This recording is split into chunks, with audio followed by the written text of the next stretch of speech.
Hello, everybody. Good morning. It is morning, but it is a Manchester derby morning. It will be a 12:30 kickoff, but we're still in the morning in the UK. I hope you're doing well. It's Manchester United against Manchester City in probably what is one of the weirdest derbies we've had in many a year because, yes, the underlying thing has to be to want to win this game. I think we all feel that. But the uncertainty about what Manchester United, who we are, what happens if we don't win, and even if we do win, what are we? Compounded by Ole Gunnar Solskjaer's comments from the embargoed press conference last night, where he was asked about Jadon Sancho and said, Jadon Sancho's got a great future at Manchester United, but at the moment we're playing a 5-3-2 and he doesn't fit in, but we won't play that forever. So what are we? Why are we playing it then? What are we doing? It's just survival mode. And I think, to be honest, Solskjaer's being honest. He's in survival mode. Sancho sit on the bench. That's the way it is. What's that? Attel with a bit of breaking news there. Nova ran and he's crying. Didn't anyone tell him 2 days ago? Wake up, Attel. You've been in a bloody coma. Come on, get with it. But look, I don't know what the early team news is. There's a few hints that Lindelof is not going to be part of it. Some people are saying it's going to be no Fred. We do know that Ronaldo will be playing in the game. But Lindelof is with the squad for today's match. Apparently, that's coming from the Manchester Evening News. Never in doubt that Victor Lindelof will be playing today. I think it will be a back five. I think it has to be a back five. I don't like the back five, but I think it has to be a back five because Manchester City can have a lot of the ball. You don't want Lindelof and Maguire. I know Man City haven't got a lot of pace in their team, but you don't want Lindelof and Maguire on their own. You've got to put Eric Bailly in there. Plus, he was man of the match on Tuesday, so it wouldn't make any sense. We won't see Sancho and we won't see Van der Beek, in my opinion. League table on the screen there. That can change massively today. We can say, well, we're only 3 points off third, but actually we're only 3 points off 10th. Like this game today feels, well, I don't want to say it feels pivotal because I personally think that the Liverpool game should have been the end of Ollie. But if he does lose today, then, I mean, look, what are we saying? Repeating what many people are saying anyway. I've heard some people today saying if we lose today, he's got to go. I mean, I don't really feel that. It's I don't really feel that because I feel he should have gone anyway. Solskjaer says, I can't ever see it happening, City eclipsing United's success, but at the same time, you have to respect for what they have done in the last 10 years and even more so in the last 4 or 5 years with how dominant they've been here in England. Well, Man City won't eclipse Manchester United's success because Manchester United's success goes back decades. What they have done is made us reliant on history. They've turned us into the History Channel because that's all we can shout about. Because Solskjaer is right. In the last 5 years, they're better than us. I mean, who are we? Who are Manchester United? Apart from the fans, the status of the club, the history, and some of the players that we have in relation to talent, yes, that's Manchester United. But in relation to the ownership, the vision, the ambition, what are we? I would argue that teams like Everton have got more ambitions than us. And they won't be able to achieve those ambitions. The sad thing is we can achieve our ambitions. We have the owners who don't want to. Zidane in says, Arpan, yes, 100%. Can I just say as well, please subscribe to the channel today because we are getting very close to 200,000, as you can see in the top right-hand corner. We could hit it today. We're getting close to 198. Then we're close to 199. Then it's 200,000. So make sure you subscribe, bottom right-hand corner, and share the video. There is... we're just having a quick look at what's going on. Nothing really coming in leaked, although we're only 7 minutes away from the team actually coming in. Lots of people attending the game, as I can see on social media. Gary Neville, sunshine, Gary Neville. He'll probably be commentating on it, won't he? And Tyson Fury as well. We could do with some of that spirit. Ollie will probably get him in the dressing room, won't he? He was on about him the other day. Fred's put a picture out, so Fred's definitely fit. I mean, look, if it's not McTominay and Fred in the midfield, then I'd be very surprised. Just coming in from Man City as well, that Grealish has been dropped. Now, that's bad news for me. I don't know whether Pep's been watching the channel. I'm sure he doesn't need to. But Grealish does start a lot of games for Man City, and I actually would rather Grealish play. The front three I don't want to see is Jesus, Sterling and Mahrez. I don't want to see that front three because it's got pace in it. And I think, Grealish, whatever he is, he ain't quick. Thanks for the super chats that are coming in. Hi, Mark. Can everyone please stop harping on getting second last year? Chelsea had no transfer window. Liverpool had an injury crisis. City had no striker. Well, I don't think anyone should be harping on about last season anyway, Mr. Parker, because that last season was last season. And, there were mitigating factors. But last season was last season. And a club like Manchester United is only as good as now. If we'd won the last league last year, would you still be saying, well, Ollie'd probably have a little bit in the bank? But, it's still a terrible start to the season. And Tichy says he's nervous.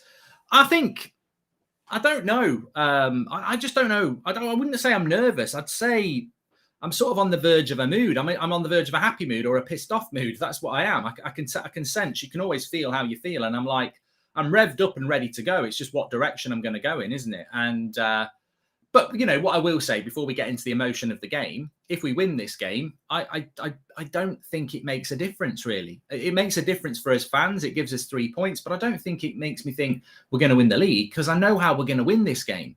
The way we play this game, we can't play it against Watford. We can't play it against Arsenal. We can't play it against 80% of the league. This way we're going to win this game is only suitable for Chelsea, Liverpool, Man City. So it doesn't give us anything. It just gives Ollie more time. But that's the downside, I suppose. I don't want Ollie in a job. I've made that decision, but I do want Manchester United to win. The team is apparently leaking out, so let's have a look. Let's see if there's any surprises. I can't actually see a leaked team here at the moment, so all I can see is quotes from Rio Ferdinand saying he wants to be an executive at the club. No thanks, Rio. No more ex-players who know nothing. We want to move on from all that. Thank you. Fuck no. I don't care who it is. I don't want an ex-player at this club, vibing ever again. I think we need to move into a professional new era. When Pogba, respect to them, you've had your time. Go and do your media work. When Pogba goes in the summer, his time at Man United must be seen as a flop, considering his potential talents, as Nicholas. Very interesting comments coming out about from Evra, basically saying that Pogba's not loved by the fans and, he's treated very badly. I don't know whether we'll get into that. Maybe we will, but I'm just waiting for this team. Greenwood and Ronaldo front two, 3 at the back again, and Lindelof starts. Apparently, we're going to play Greenwood in a front two and drop Rashford, which is surprising. But I suppose, I'd applaud Ollie if he's done that, because he would have played Cavani, which means that if Greenwood plays, he was going to play Cavani, and he's not going to go for that out-and-out pace that Rashford will give us. But Grealish not starting today for Manchester City. And we're hearing that it's 3 at the back with Lindelof, McTominay and Fred, and then Greenwood and Ronaldo up front. So no real shocks, apart from the fact that Greenwood starts, which I think is quite an interesting thing, if that actually true. Victor Lindelof is set to start. I think we always knew that. And let's wait and see if it is Greenwood starting. Look, to be honest with you, the best player to play with Ronaldo in a front two is Martial. But that's a controversial thing, because a lot of people will be disagreeing in that. But Martial in the front two actually works quite well. I don't know who's quicker, Martial or Greenwood. Probably Martial as well. So really hope Ollie doesn't ball up my birthday mark, says Luke. Still going to stick with a draw. Thanks for the super chats, by the way. If you want to do that through the $sign, we will read them out. Thank you very much for that. We're also getting comments up on the screen there as well. Tom says it's actually a 3-4-1-2 with Ronaldo and Greenwood up front, which is actually a 5. I love the way people are describing it as a 3-4-1-2 when we're playing Man City, as if it's a back 7, mate. 3-4-1-2. It's a 7-1-2. Let's be honest. As if we're playing a back 3 against bloody Man City at Old Trafford. You're having a bloody laugh. We can't even play a high line with Maguire and Lindelof. We're playing a back 7, and everybody bloody knows it. Let's get on with it. Apparently Rashford might be injured, but the team is confirmed. Team news is out. Greenwood starts for Manchester United. That leak is true. It's actually not too bad for me, because I've got my fantasy Premier League team has got Greenwood and Ronaldo in it, so I can't argue with that. No Sancho, no Donny. You're an idiot. I'm sorry. In the politest sense, you're a bloody idiot if you thought that was going to happen. So the team is De Gea, Wan-Bissaka, Lindelof, Maguire, Bay, Shaw, McTominay, Fred, Bruno, Greenwood, Ronaldo. I don't see that team winning the game. I just don't think that's a team that's going to win this game of football. But I think it can get a draw. It might surprise us. But ultimately, when you look at 11, that just doesn't look like a team that can beat many good teams. I mean, I don't care whether that team's playing PSG, Chelsea, Bayern Munich, Liverpool, Man City. That's a team that's, it visibly isn't good enough. I think sometimes you look at our 11 and it's visibly good enough and you go, all right, they're tactically not good enough. That team's just visibly not good enough, in my opinion. It's just lacking. Take Ronaldo out of that team, and I think it's crap. And I like Bruno and I like Luke Shaw, but I really like Greenwood, obviously, and De Gea. I like a lot of those players. I just don't think it's good enough. I really don't. So De Gea, Wan-Bissaka, Lindelof, Maguire, Bailly, Shaw, McTominay and Fred, Bruno, Greenwood, Ronaldo. It's going to be the similar lineup to the way we played against Spurs. That's how we're going to line up. On the bench, Rashford is on the bench, so he's dropped. Sancho, Martial, Van der Beek, Matic, Lingard, Dalot, Telles, Henderson. No centre-back on the bench. We have got Telles and Dalot on there. Lingard, Matic, Van der Beek, Martial, Rashford, Sancho. So lots and lots of attackers. But that is the United lineup. Harry Maguire, obviously, the captain again. Manchester City's lineup, just quickly following that. Here we go. I can't see the Man City lineup. Have they not put it out yet? Bloody twats. Okay, this is why. No, I'm looking at Man City Academy. That's why. Man City. Watch. Here we go.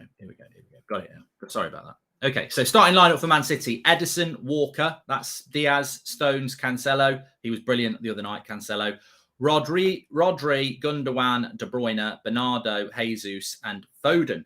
Actually, that's not too bad because I don't rate Bernardo, Foden, and Jesus as a front three. I'd be more worried about Mahrez and Sterling.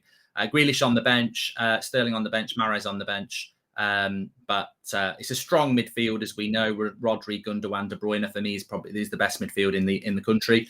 Their front three doesn't massively worry me. Their defense is fairly solid. So.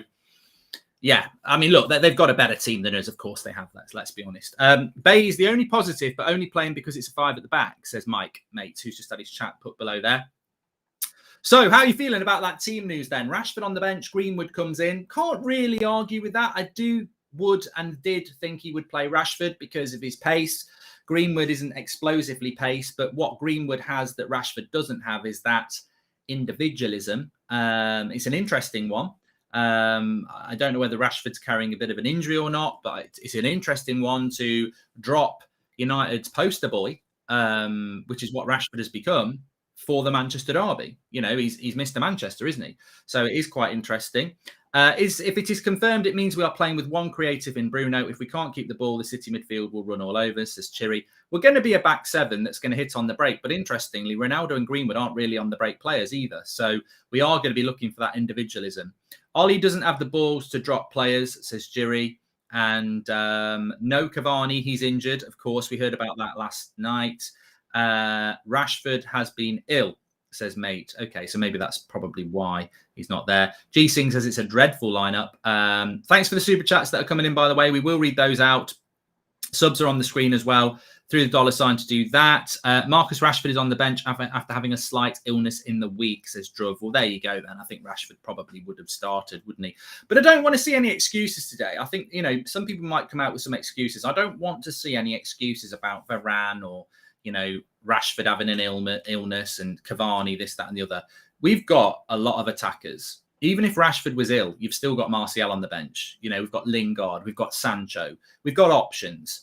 And we're playing a back five and Varane's not even fit. So that shows you how many other centre-backs we've got. Of course, Varane is a miss, but we played Everton without Calvert-Lewin and Richarlison. We played West Ham without Antonio. We played Leicester without Ndidi. We played Liverpool without Mane and Fabinho. So we can't moan about excuses.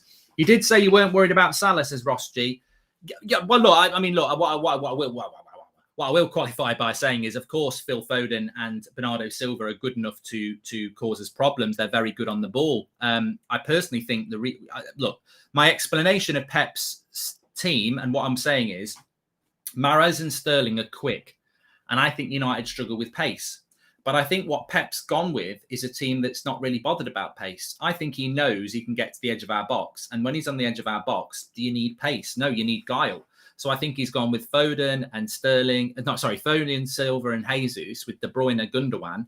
he's going for ballers. He's going for intricate little passing. He's going to try and pass his way through us, which nullifies Eric Bailly's pace and, really focuses that we're going to have to play a back seven and keep it tight. Mark, every time I see our team, I think, did we even have transfers? Says Tom O'Duff. Thanks for the super chat. Who would win our bench or their bench? Says Clinton. Sam? I don't know. I don't know. I mean, our bench is pretty good, to be fair. I suppose, excuse me, might be controversial, but has Greenwood showed us anything to warrant a start? I have a feeling he would disappear in this game, says NYYK. I think it's just a sign of how out of the mix Anthony Martial is. Keep up the good work, Mark. You're smashing it, says Man United Hodge. Thank you very much. Now that Xavi went to Barca, do you see Man United approaching Ten Hag? If we get him at the end of the season, I wouldn't mind sticking with Ollie till then. I'd hate to stick with him until the end of the season, Magu. I think it's a waste of everybody's life to stick with Ole Gunnar Solskjaer for 7 months when you see what Chelsea and Spurs have done in season, bringing managers in, salvaging a season. Sancho, Donny on the bench, put the fridge and McFred on the pitch, says Mike. And why can't Ollie coach attacking players to defend? And do you think Rashford got lazy under Ollie? We blamed injuries on this last season, says Dean Turner. Thanks for the super chats there coming in. And ABC says, here's $14 to publicly say United will get smacked 3-0. Cheers from Sydney and cheers to a ruined weekend. Well, look, we've not even kicked off, mate, yet. We've got 75,000 fans in the ground. And as I said, it's a derby. The fans are with us. So that's what I think could be the galvanising thing.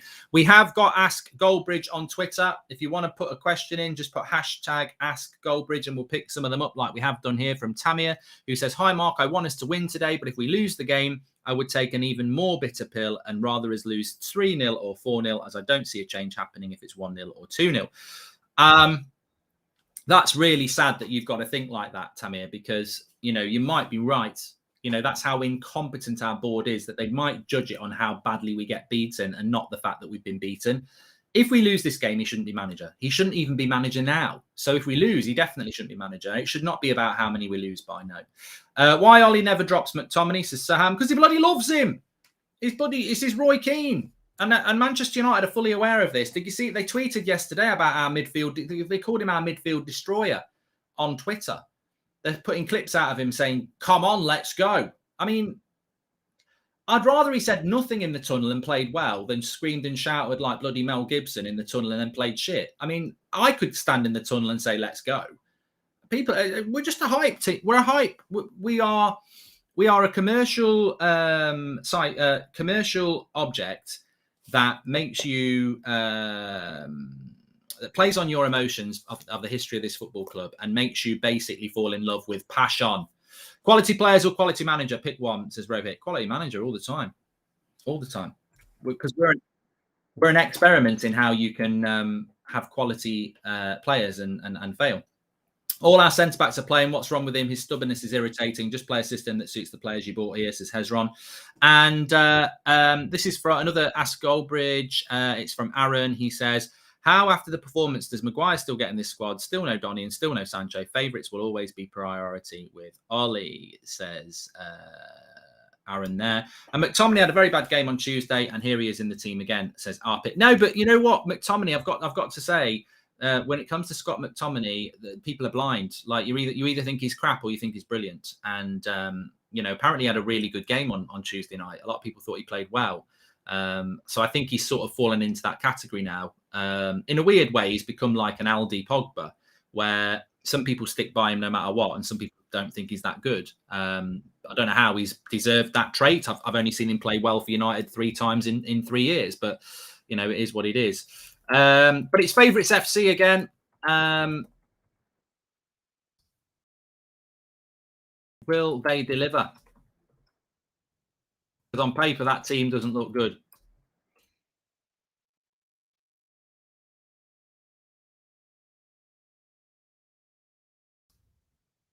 Sorry, I'm just putting a tweet out. I'm just actually tweeting what I've just said to you there, so you got the spoiler. But you know what?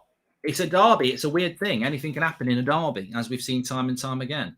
McFred back in. I fully expect us to get smashed again like we did against Liverpool. I wouldn't be surprised if it's more than 5, says Sean Turner. I'm really nervous about this game. I can see one of our 7 defenders being sent off for a reckless tackle because we can't keep up with their passing, says Joe. We've got to find a way to hurt them. And it's interesting because Spurs and Man City are night and day, obviously. But I looked at the team last week and I was like, it's basically this team, isn't it? But it had Cavani and Ronaldo in it. I was like, how are we going to cause Spurs a problem? And we won the game 3-0. And the reason we won the game 3-0 is because Spurs couldn't pass through as they were crap. Now, Man City are probably the best passing through team in the world, really, at the moment. Who passes the ball better than Man City? So my concerns are there again. Ronaldo and Greenwood as a front two. Well, Ronaldo and Greenwood haven't even had much of a chemistry going at all this season. Everything seems to be about Bruno. And we haven't really got the pace on the break. Mohammed says, Mark, I know you would disagree in majority of the fans, but I hope we lose today. I want him gone. Short-term loss is long-term success. That's if they sack him, Mohammed. That's if they sack him. Please subscribe, by the way, bottom right-hand corner. We're on the road to 200,000. We could hit it today. It is a Manchester derby, so it would be nice to get something out of today. Make sure you subscribe, bottom right-hand corner.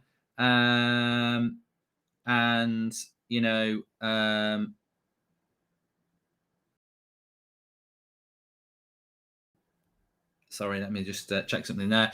They won't sack him. That's the biggest position. Problem, says Advat. Yeah, look, it's on. Whether you think Ollie should be in charge or not, he can't sack himself. VC, thank you for becoming a member. Would have gone with Matic and Donny, but it's Derby Day and there's always a chance, as Mason. I'm really nervous about this game, and that we've done that one from Joe. We are currently 2,000 away from 200,000 subscribers, so please subscribe, bottom right hand corner, and share the video. It's going to be a very interesting, exciting game, I think, today, and I'm very, very much looking forward to it. Although I want Manchester United to win, of course. Well, I say of course. Some people don't want us to win. I do want us to win, but it's I acknowledge it's an interesting one. Biggest issue in this game will be Fred and McTominay not tracking midfield runners into the box, says Dean Corbett. And Mark, you say Ronaldo isn't quick, but he ran 34.3 in the Atalanta game, says Mohammed. Well, maybe I've got that one wrong, Marcus. Sorry, not Marcus. Welcome to the Members Club, Marcus Mohammed. Maybe I've got that wrong, but I just don't see him as his pace. He doesn't seem to be the player that is. I don't think he gets away from centre-backs like he used to. I don't think he's explosively fast anymore, but should have played Bissaka at the back and put Delo at wing-back. He's better going forward, says Joseph. I don't think this game's going to be about going forward, Joseph, unfortunately. And there are really first-teamers starting, and maybe one of the others would be okay if the rest team was quality, says Ronnie. More games, do you think? How many more games do you think this formation gets exposed? Is this the one? Says Aditya. Thank you very much for the Ask Goldbridge there. Look. Well, when I said this, that it was right at the start of the stream, and we didn't have 26,000 watching. We had 5,000 watching. So I'll repeat what I said at the start of the stream. From the embargoed press conference last night, Ole Gunnar Solskjaer came out and said that Jadon Sancho will have a great future at this football club. But at the moment, he's obviously not playing and the system doesn't suit him. But we won't play a back five forever. So, at the end of the day, Ole Gunnar Solskjaer can say what he wants to say at the moment. Of course he can. But he's so full of contradiction and airy-fairy and bullshit that it's just like, as I said last night, if this was Mourinho or Van Gaal, it would be exposed by the media. But they don't expose Ollie because they all bloody like him. Some of the crap he comes out with is ridiculous. So we're playing a back five for the short term, and you might use Sancho in the long term. So basically, what you're saying is we're using a back five to try and scab a result, and then when we've scabbed a few results, I will go back to a back four again, which you tried against Leicester and Liverpool and got smashed up. So you get smashed up again, and then we go to a back five. It's so confusing and hypocritical and short term that you just can't. You just don't know. All you can do is what we're being fed is be short term. Whatever the result today, if we don't lose, he will still be the manager against Watford. But how we'll line up against Watford, God only knows. Don't know why I bother getting excited for United games anymore. That lineup is just so uninspiring. So much wasted talent on the bench, as Michael O'Hara. Well, of course, you've got the point as well, is that we're playing a back five at home. Mohammed says, according to what Samuel Lucas said, we need to lose 4-0 for him to go. I mean, I don't want us to lose 4-0. Do you think Varane will be a recurring theme, or is it just Ollie rushing him back, says Daniel? I mean, I'll look at Varane when he comes back, but I don't know what his injury record was in his final season at Real Madrid. But, I have looked at players in the past before we signed them, and I'll put my hand up and say I didn't really look at Varane's injury record. I suspect he did pick up a few injuries in his final year at Real Madrid, so that could be a worrying trend. Certainly Cavani, you could see what was going to happen. And again, he's missed it today. 25k viewers watching now. You're a force of nature, Goldie, says Shadab. And hey, Mark, it's my birthday today, so really hope United win. Love what you do. It helps me understand and deal with United at the moment, says Ridge. And okay, McTominay keeps his spot so he can yell, come on, clap, say something insignificant to Ronaldo under a covered hand and running around Passion FC, says Ali. Don't forget the little pivot as well. Got to do the pivot, you know, put your foot on it and turn direction. Signature move. I'm surprised it's not on FIFA. Okay, we've got another Ask Goldbridge. Mark, I'm 14 and haven't really witnessed any United glory. Do you think we have the determination to win anything in the coming years? And if Zidane got the job, what would your expectations be? I want Zidane to get the job. I think Zidane is the best manager we can get at the moment. I think he's perfect for Manchester United. I think we've got players that he's played with before, managed before. We've got players that he wanted to buy from here, like Zidane, like Pogba and Van der Beek. I think Zidane is absolutely perfect for Manchester United. The two questions are, does he want to come to Manchester United, and why Manchester United not all over it? We've got no centre-backs on the bench, says Forever United. I think Harry Maguire is a very interesting one. You know, I don't know whether this game will suit him or not. I mean, one positive I would say is that unlike Leicester and Atalanta, he's not going to be left on his own. He's going to have someone to hold his hand because that's the way we're playing. You know, there should never be a player less than, more than 5 meters away, really, from Harry Maguire today. We're going to play very, very compact. So we brought in Varane, Sancho and Ronaldo to still play defensive like the underdogs. Ollie's putting his job security over the team best interest, says Hamada. Well, look, it won't get mentioned, but we are playing Park the Bus football at Old Trafford. And I will write that down for my match reaction because I like to do, I like to mention things in the match reaction and, let's put a question mark next to it and see if that actually happens. If we lose an Arsenal win, they'll go above us. That'd be a disaster after Arsenal starts, says Darren. Well, look at the league table. If, Everton are playing Spurs, so they can't go above us. They both can't go above us, but Brighton can, Wolves can, Arsenal can. There's 3 teams that could go above us. We could be down to like 8th or 9th today. Or tomorrow. If we lose, so thank you very much for that, Darren. Free Phil Jones, says Joshua Bowater. Varane missed 8 league games last year, which is usual for him. So that's not too bad, Daniel Kirk, is it really? That's not a major issue. Christ's sake, it's Derby Day. People get behind the team. Come on, United, says John Carter. I think everybody is behind. Well, I can't speak for everybody, John, but I certainly want us to win. But I think it's going to be a difficult watch, John. It's not going to be Derby days of the past where you're like, you look back 10 years ago under Sir Alex or 20 years ago when they were shit and you go, look, we're just going to try and dominate them and win the game. The Derby has changed. We are underdogs. I can't remember the last time we were favourites in a Derby. I mean, there's a quiz question for you. When was the last time Man United were favourites in a Manchester Derby? That's on the Glazers, that is, because it transcends Ollie into Mourinho, maybe even to Van Gaal. That's an appalling thing to have to say. When was the last time Manchester United were favourites in a Manchester Derby? All we ever talk about is history, noisy neighbours. We've got a better history than them. But when was the last time Manchester United were a favourite in a Manchester Derby? And even worse, when was the last time Manchester United were a favourite in a Manchester Derby at Old Trafford, our own bloody fortress? That's on the Glazers. That's on Ed Woodward. You can moan about the manager and you've got every right to do that. But let's not, let's talk about that again, the lowering of the standards of this football club. And yes, we can win and we have beat them at the Etihad and we have beat them at Old Trafford. But in all those games, I feel we were probably underdogs. I mean, one of them, we beat them 3-2 and we were 2-0 down at half time. Actually hearing pundits say Ollie going against the grain with this team selection seems more desperate and inept from that coaching staff again, says JT. Hi, Mark. Just joined. Thoughts on Cavani? Greenwood starting ahead of Cavani. Well, Cavani's injured, Aymar, and Rashford's not very well. So I would have gone with Martial, but he's obviously been frozen out. Earlier, we needed 2 CDMs because of slow centre-backs. But when we are playing 5 at the back, why do we need 2 CDMs? Donny fits perfectly in a back 5 system, says United Voices. It's a great point, that is. It's because we're playing defensive football. You don't need 2 CDMs in a back 5 unless you're parking the bus big time. Would you compare your situation to Liverpool when they were hovering around 7th before Klopp, or in your opinion, have United yet to hit that low, says official Moxie? I think this could get a lot worse. We've got Chelsea and Man City in our next 3 games, so we could lose another 2, and teams around winning. How will fans at Old Trafford feel seeing as part of the bus today, says Arpit? The fans are going to be big.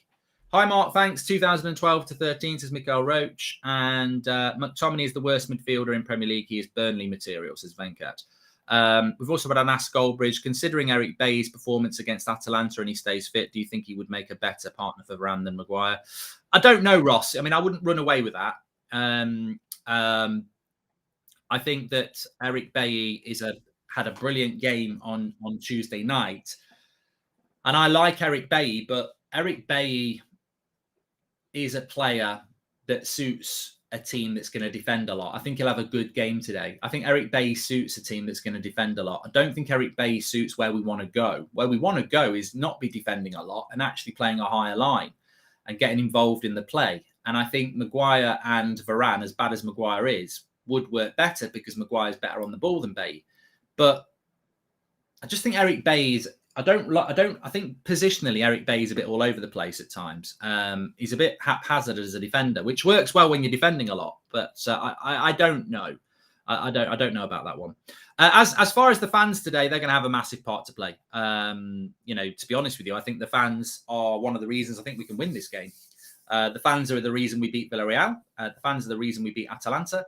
And I think the fans can be the reason that we beat Man City. But obviously the fans can only do so much. And they didn't help us beat Liverpool. The players have to respond to the fans. But the fans will be fantastic. They'll be singing. They'll be singing Ollie's at the wheel.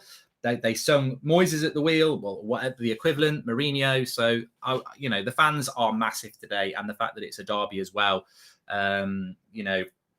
These players are capable of putting in a result. I would liken this game to Man City going to Everton.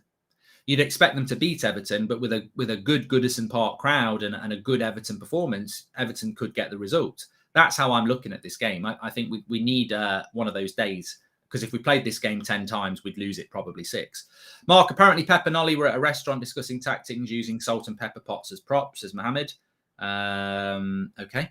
And we're going to get hammered again. I give up with Ollie. Groundhog Day with the team selection, says Darren Green. A lot of negativity before the game. I don't actually agree. I might be in the minority here, but I don't actually agree that it will be that we're going to lose. I think you've got, before a ball is kicked, you've got to go into it with some positivity. I'm looking at Old Trafford. It's going to be rammed. I know what it's like in there on a match day. Derby as well. The atmosphere is there. The platform is there for United to perform. I expect them to perform. But, I understand why people are a bit concerned. But you can't write a game off before ball's even been kicked. What if Rodri mistimes a tackle in the first 5 minutes and gets sent off? Suddenly the game's very different. Although, actually, if we had 10 men, Ollie'd go, what the fuck? What do I do? We're playing with a back 7. We've got to attack. How are we going to do that? So it probably wouldn't help us out that much. As Goldbridge, who was a last United player to score against City at home, says Darren Mullaney. Last player to score against City at home. I'm crap on this sort of thing. I mean, I bloody did the watch-along, so it's not like people can say I'm not watching. Was it McTominay? Where do you think the key weaknesses are for today's game? For instance, the formation, defence, partnership for City's pace exploit. Where do you think the key weaknesses are for today's game? The fact that we're going to sit back, official, and give up possession. Giving Man City possession is not great, is it?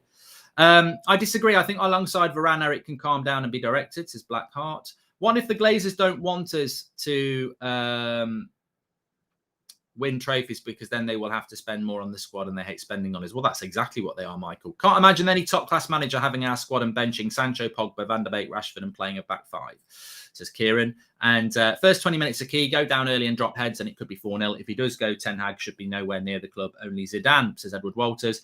Guardiola pre-match live interview. What's the key of success? Pep score 4 goals in the first 10 minutes. He better didn't say that, Mohammed. He better not have said that. I think I was right with McTominay, wasn't I? Yeah, thank you very much. See? I do know things.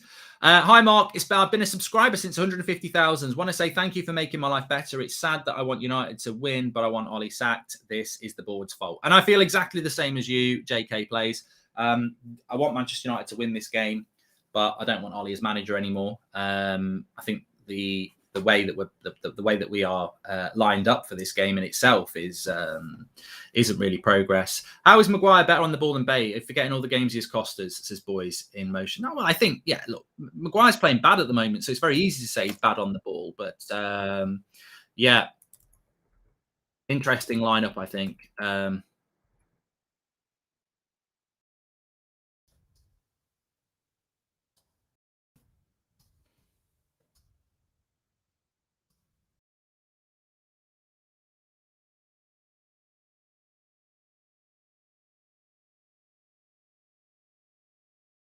Ollie just needs more time, people. Being unrealistic, he hasn't been backed at all, says Fred. I can't believe Ollie has got time to be typing in the chat. You should be doing the team talk, mate. And we know that is a pseudonym for Ollie because he's used the word Fred. It's the biggest giveaway ever, Fred. You know, Kaneki, I need a fake name, Fred. Hi, Mark. Great show as always. What's the point of us buying new players? All they do is sit on the bench. I'm so done with McFred. I feel this is going to be a rough afternoon, but we believe, says Adam. You know what? I'm not even, in relation to McTominay and Fred, I'm numb to it now. Remember when I used to get angry? I'm actually numb to it now. I don't expect anything else. And until we get a new manager, I just don't expect anything else. Rick James says, McFred again, I'm physically sick, Mark. It's so hard to tolerate this crap anymore. The fans need to shout Ollie out so it can be ignored anymore, says Rick James. Look, Adam will be doing his vlog after the match and he'll have some fans there. It's interesting because I think at home, all you hear is because they've moved the Red Army into that corner where the players come out, and the Red Army are basically the hardcore United fans who go home and away, a lot of them. And the best fans in the world. They're absolutely brilliant. Their support was there for Moyes. It was there for Van Gaal. It was there for Mourinho, right the way through. And they'll do it for, obviously, they're going to do it for Ollie because he's a club legend. And the cameras focus on that area and the club focus on that area. And it makes you think that 75,000 fans are just singing Ollie's at the wheel. But Adam said that's not the case. That's not the case. Around the ground, there are people that are not very happy with what's going on. So look, I don't know. It's not that long ago that we lost to Liverpool, is it? It's only 2 weeks. So this needs to go well today. We've got to win today. We will be losing with 10 minutes to go, and we'll bring on Sancho and Donny and win, says JJ45. Mark, don't you think the reason Solskjaer does not play Sancho is because Sancho is a strategic player and Solskjaer doesn't have the qualities of as a strategic coach, says Sean. We scouted Jadon Sancho for 2 years. We get him. Look, let's talk about Sancho for 1 minute. The sad thing about Jadon Sancho is we spent 2 years trying to get him. And last summer, not this summer when we did get him, it was all about Sancho. Romano, here we go. It's nearly going to happen. It's so close you can always touch it. It didn't happen. And then we bought him this summer. And, Sancho's best part about his United career is the transfer because he doesn't pick him. And I just don't understand it. You've been obsessively about buying a player and then you don't really know how to use him. It's crazy. Absolutely crazy. It's like Football Manager. It's like he's just playing the game on Football Manager and then I don't know how to use him. I don't get it. I don't get why we bought Sancho. Oh, he's one for the future. He's not one for the fucking future. He's been playing in the Champions League for 3 years. He's an England international, or he was. How can he be one for the bloody future? Mason Greenwood's one for the future and you pick him. Hi, Mark. It's my friend Will's birthday. Could you call him a Pratt? Says Mad About Football. Will, you're a Pratt. And Elliot says, we always used to say Ollie would fall on his sword of Maguire, but hasn't it actually turned out to be McFred now? Plays them good or bad? Because they run around a lot. Eddie says he's going to be back soon. They run around a lot. That's what they do. They run around a lot. And I think that's why he likes them. But we've won. You know what? We've won games like this before. Do you think Bernardo is a threat today, Mark? He's in and out. Bernardo, I'm actually quite happy that he's playing because he's an in and out. He's an in and out player. I thought he was crap in the Euros for Portugal. I mean, he's been brilliant for Man City at times, but Mahrez would have been the player that worried me more, to be honest with you. But the players have got to be up for it, and we have seen this United side win these sort of games before. It's a Manchester derby. We park the bus, we hit them on the break, we get a set piece or something like that. Greenwood needs to work more on his decision-making and activeness in the game. He always plays like he's tired and doesn't run when required, says Arthur Knight. Could be another 6-1 incoming, says Samir. Bernardo is a midfielder. Mahrez is a winger, says Bluey. And Dak says, Bernardo is a baller. You've got no idea what you're talking about. Mate, don't put your capital letters in my chat. Do one, you thick twat. Like, at what point did I say Bernardo Silva's a crap player? What I said is he was crap in the Euros, and I would rather him play over Mahrez. But if he's on it, he's a fantastic player. I'm not, it's called having an opinion. And he was crap in the Euros, and I hope he plays like he did in the Euros today. Ollie needs time. Chill out, says Sunshine Gary Neville. Sunshine Gary Neville. Is it just me, or do you think Rashford and Ollie have fallen out? Dropped for big game. Rashford not celebrating goals. Ollie having to apologise at a presser. Worrying if he is even losing his favourite, says Andrew. I mean, I don't know. I've not heard anything about that. I didn't see Rashford at that team bonding meal, though. Don't know whether he was there or he wasn't there. I didn't see Rashford there. I don't know whether anybody else did. I don't think Pogba was there. But I don't know. I don't know. My name's Will. What do you think of Middlesbrough? Says Spudders. Next to nothing, really. Oh, you know what? You know what you can do in the chat if you're offended by me calling somebody out? You can do one because it's Manchester Derby Day. We need a bit of aggression. We need a bit of a passion. I'm fed up with this club being so lackadaisical and it's a bloody derby. We're Manchester United. Screw Bernardo Silva. Screw Jesus. Screw De Bruyne. Screw Diaz. Get in the bloody mood for a Manchester derby. Just because you want Ollie to be sacked. I want Ollie to be sacked, but it's a Manchester derby. Screw Man City. Stop giving them praise. If they beat us, they beat us. But we're Manchester United.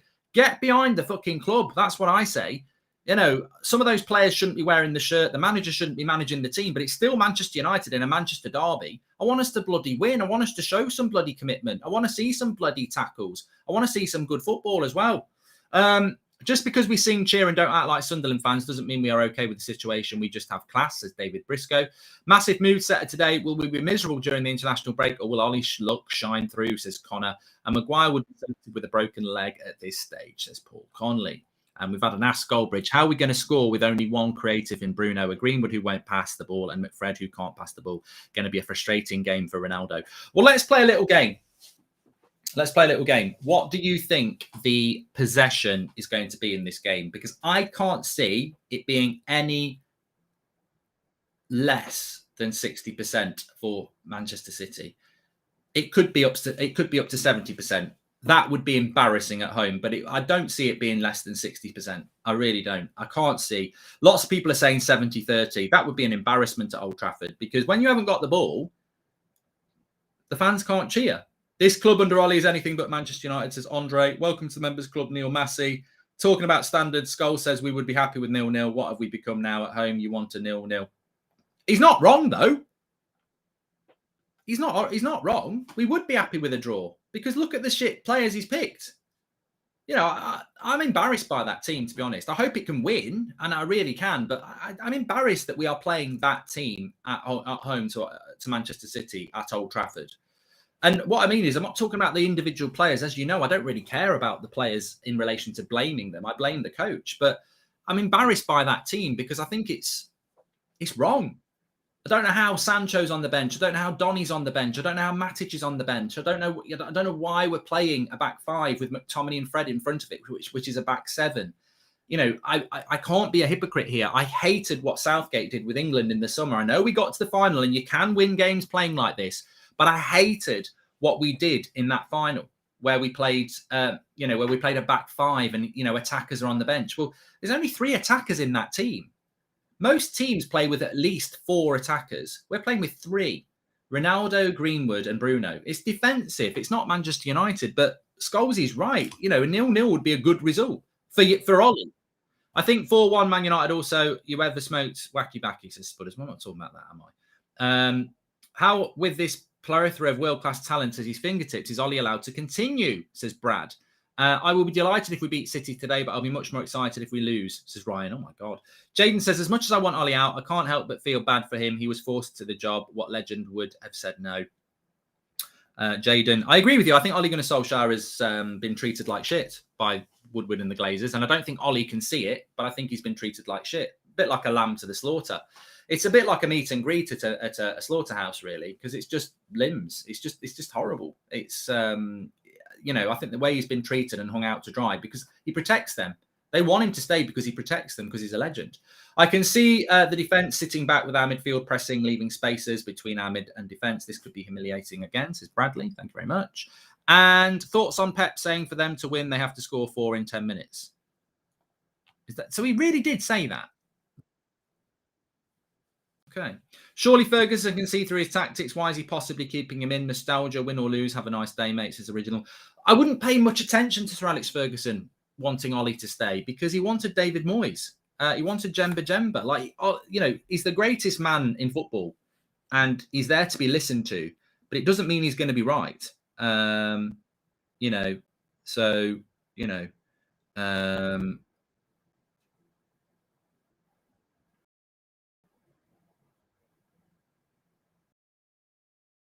Yeah, I've just read that. It's fine. Okay, it'll be fine. It's fine. It's fine. As long as we've got the watch, as long as we've got the forum, it's fine. Um, That's a bit strange, but there you go. Okay, please. What I was going to say is please subscribe to the channel, bottom right-hand corner. We've got 30,000 people watching, and we're on the road to 200,000. We could hit 1.2 million today. We're only 3,000 away. In fact, we're not. We're only 2,200 away. So please subscribe, bottom right-hand corner. The United Stand, Manchester United's best independent fan channel.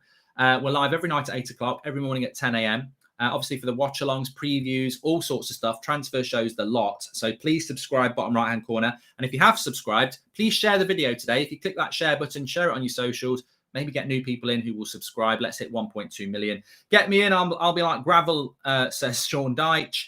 Ollie's a grown man that makes grown man decisions. He's free to resign. Stop feeling sorry for him, says Andre. Probably not related on a derby day, but what do you think of Luis Enrique? He won't leave the GJ. He will not leave the Spain job, to be honest with you.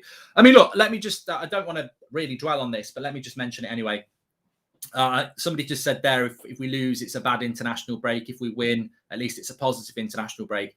You know what? It would be remiss of me not to comment on that and say, actually, I think if he lost, people would be getting excited that he should be getting sacked. You know, that is the truth. If he loses, people will expect him to get sacked and then hope that there's a new, fresh change that needs to happen. I don't want us to lose. I don't think anybody wants us to lose. But if we did lose, you can't control it. And then he should be sacked and then you replace the manager. But then again, will the Glazers do that? Probably not.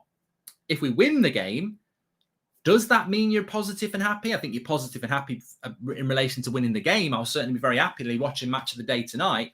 But the way we're going to win this game is not going to be in a way that we're going to go, right, we're going to win the league now, or that we're going to definitely get top four now. I still think even if we win this game, we're still in massive trouble. And the evidence is in that team. He's still going to pick McTominay and Fred every game of the season. He's still going to probably go with a back five against, you know, better teams. There's still, even if we win this game, there's still massive issues. So I think even if we win it, I'll enjoy the result, but I won't be sat there in the international break going, oh, positivity, put the Christmas tree up. I'll be like, you know, it's just an extended question mark, isn't it, of what's going to happen.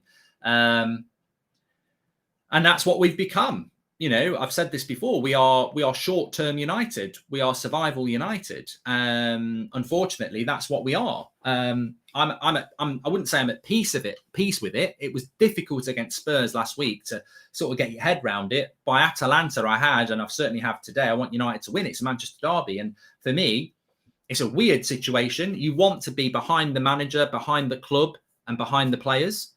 At the moment, I'm behind the club. I'm not behind the manager, and I'm not behind the owners. You want to be all three, but I'm not, and that's what it is. I'm not behind the manager, and I'm not behind the owners, but I am behind the club, and I'm at peace with that because I can celebrate the goals when we win today, if we win today. But we'll just have to wait and see. Ollie the Wally, says Richie. Well, I don't like the abuse. Would you take the United job if you were offered it? Says Ewan. Well, I wouldn't be offered it. And I wouldn't be very good at it, to be honest. Have you ever seen the clip of Greenwood getting asked about you? Yes, I have. And Mark, thoughts on Lindelof potentially rushing back? Well, he's 100% rushed back, Advath. He's 100% rushed back, hasn't he? Like, there's just no way he can be a doubt yesterday and then fit today. He'll probably have a good game, and he probably won't go and play for Sweden. But there's no way he's fit. Mark, do you think Ollie has benched Rashford to get him in the second half and score on the counter-attacks as Ajit? I mean, look, Rashford off the bench, I would have started him, is going to be very, very important for his pace. But off the bench on the break, if you're 2-0 down, is a different thing, isn't it? So I would have liked to have seen Rashford start this game, but he's obviously not well enough to do it, because I really do think that Marcus Rashford... He's direct. I mean, look, I don't think Rashford's playing particularly well, but as somebody said last night, well, if he's not playing well, he's still scoring goals. Exactly. Solskjaer said he's been one of the big pluses this season. Mason Greenwood, he's grown, matured, and of course, it's a good chance for him against Man City. We've had a couple of issues since Italy. Cavani has been one of them. Rashford was only cleared this morning. He's had a problem as well, but luckily he can be on the bench, and hopefully he, if he needs to, come on. Lindelof is back. Always felt he was going to make it. You're never sure. Very pleased to have him back. So there you go. Talking about Greenwood, Lindelof, and Rashford there.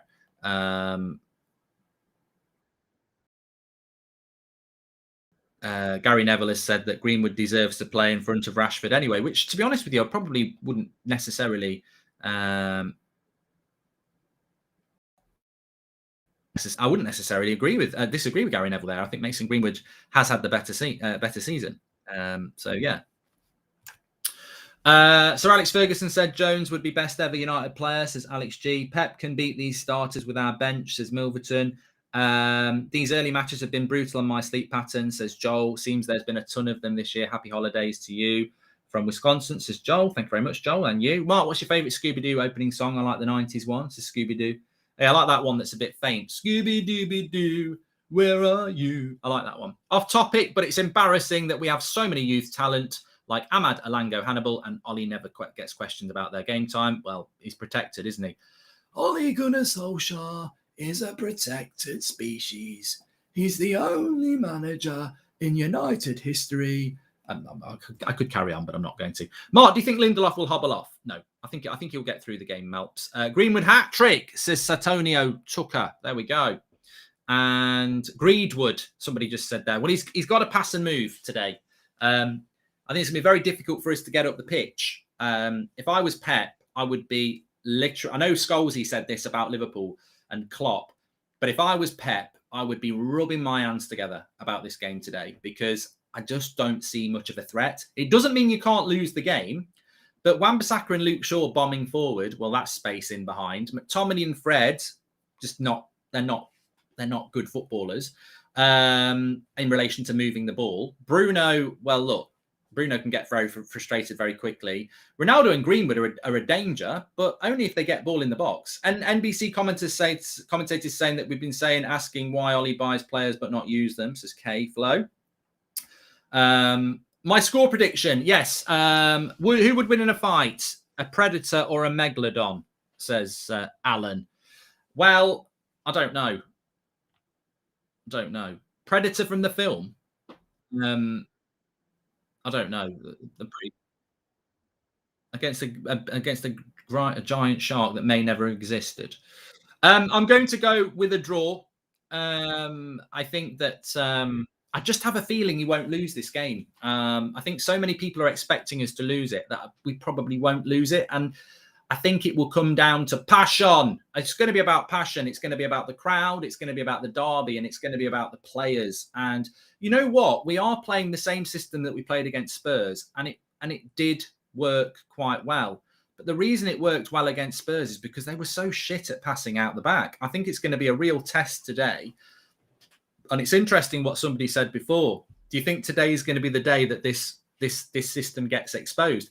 And I think what they meant by that is that Manchester United haven't played this system. Ollie basically doesn't know this system. He's using it because he sorry, 1 minute. I've got to get this. 1 minute. You can talk, Drawty, if you want. Got to get this.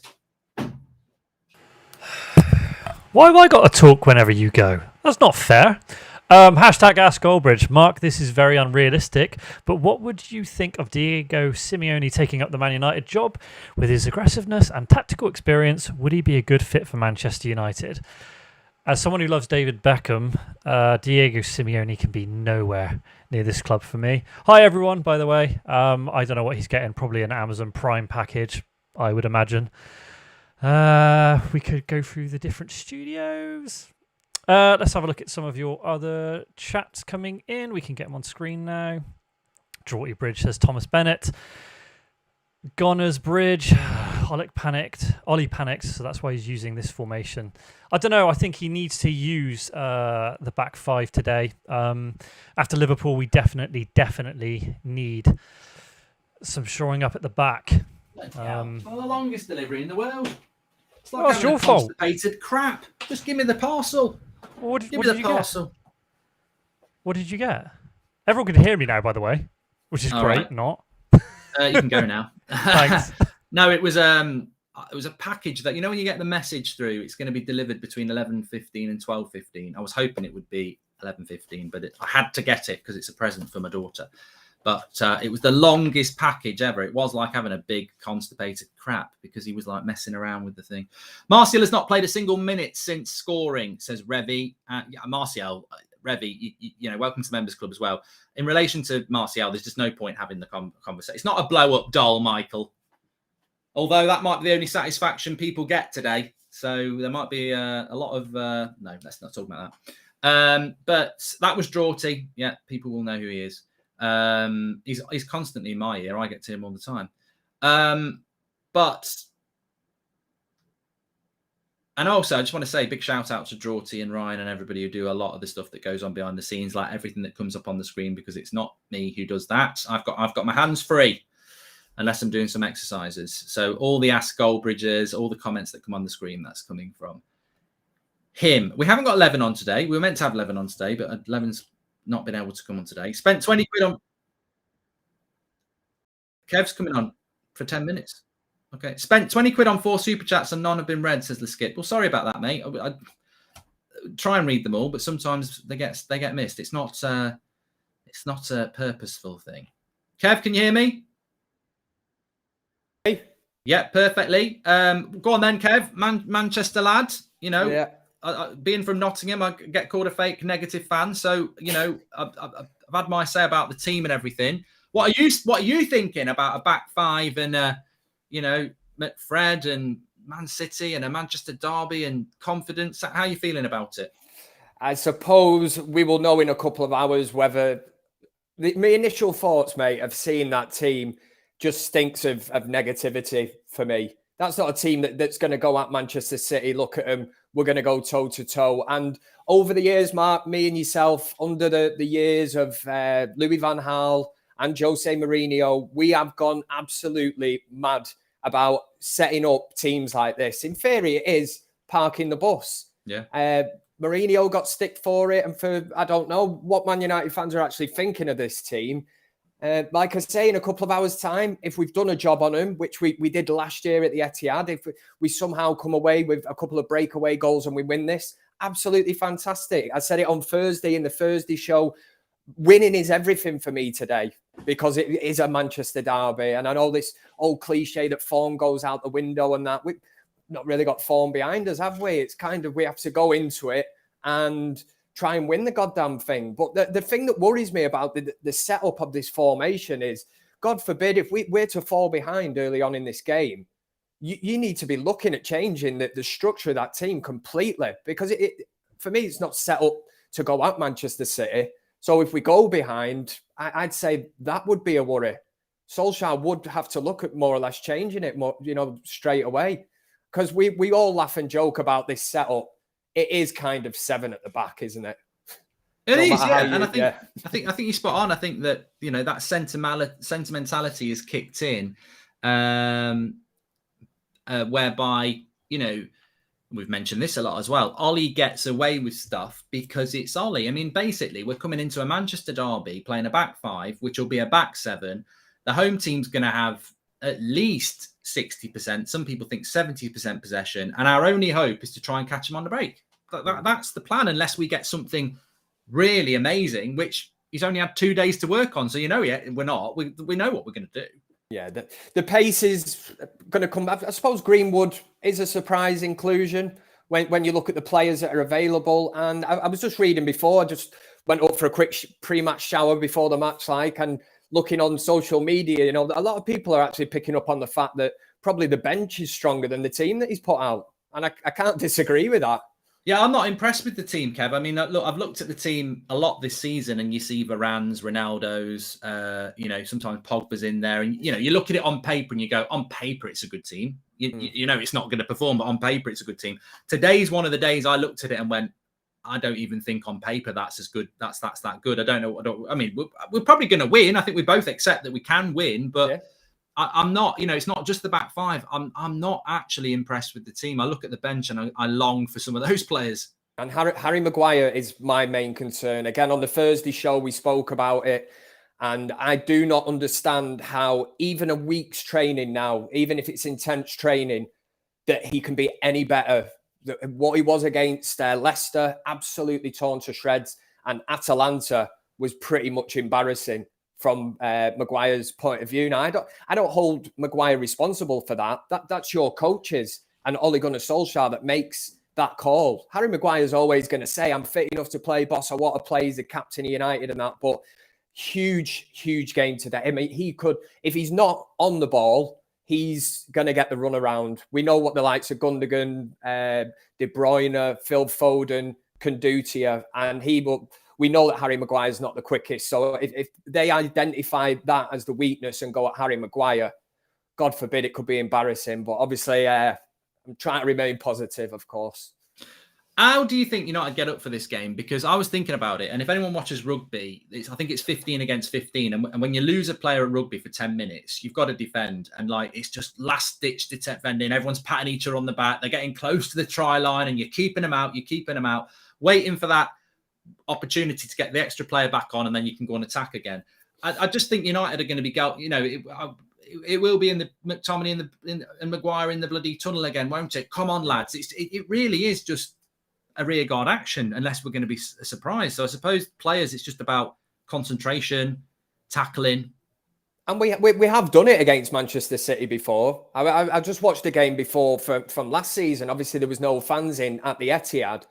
And on the break, we were absolutely devastating. But you have to use that right. And I think Manchester derbies are always played. As long as you stay in the game, they tend to sort of move through the game where you have 5-10 minute spells. You could be out the game for kind of 10 minutes. But as long as you defend well, when you get your 5 or 10 minutes in, you have to make it pay. And watching that game back from last season, United were devastating on the counter-attack. I thought they used it really, really well, which is why I think Greenwood will be a major part of this. Yes, you can't rely on Ronaldo for pace, but we've seen what he has done since he's come back to Manchester United. If United can play to his strengths, give him half a chance, as long as they give him the service, then it's game on. And I still look at Manchester City, that team, even when I look at it now, and I think I still cannot believe that they've not really got a quality recognised, number 9 in that team. We've got him, haven't we? Yeah. They wanted one. He's playing for us. He might not be feeling like that at the end. I really hope he does something special today, because I'm fed up of hearing from City fans, that 24-hour spin round when Ronaldo signed for Manchester United, especially living in Manchester, the amount of texts I got, Ronaldo, Viva Ronaldo, from all my blue mates. And I just could not believe that he would even consider a goal there. But then United sign him and it's, we didn't want him anyway. You know what I mean? He's too old, man. He's past it. Yeah. Jesus. Yeah. But you know what? I mean, look, Ronaldo's Man United through and through. I remember years ago when we started this and we used to talk about romanticising about Ronaldo, and to think that he's back is just amazing. And I hope he can do it today, because there's no goal of Ronaldo I can't celebrate, no matter what I think about United. But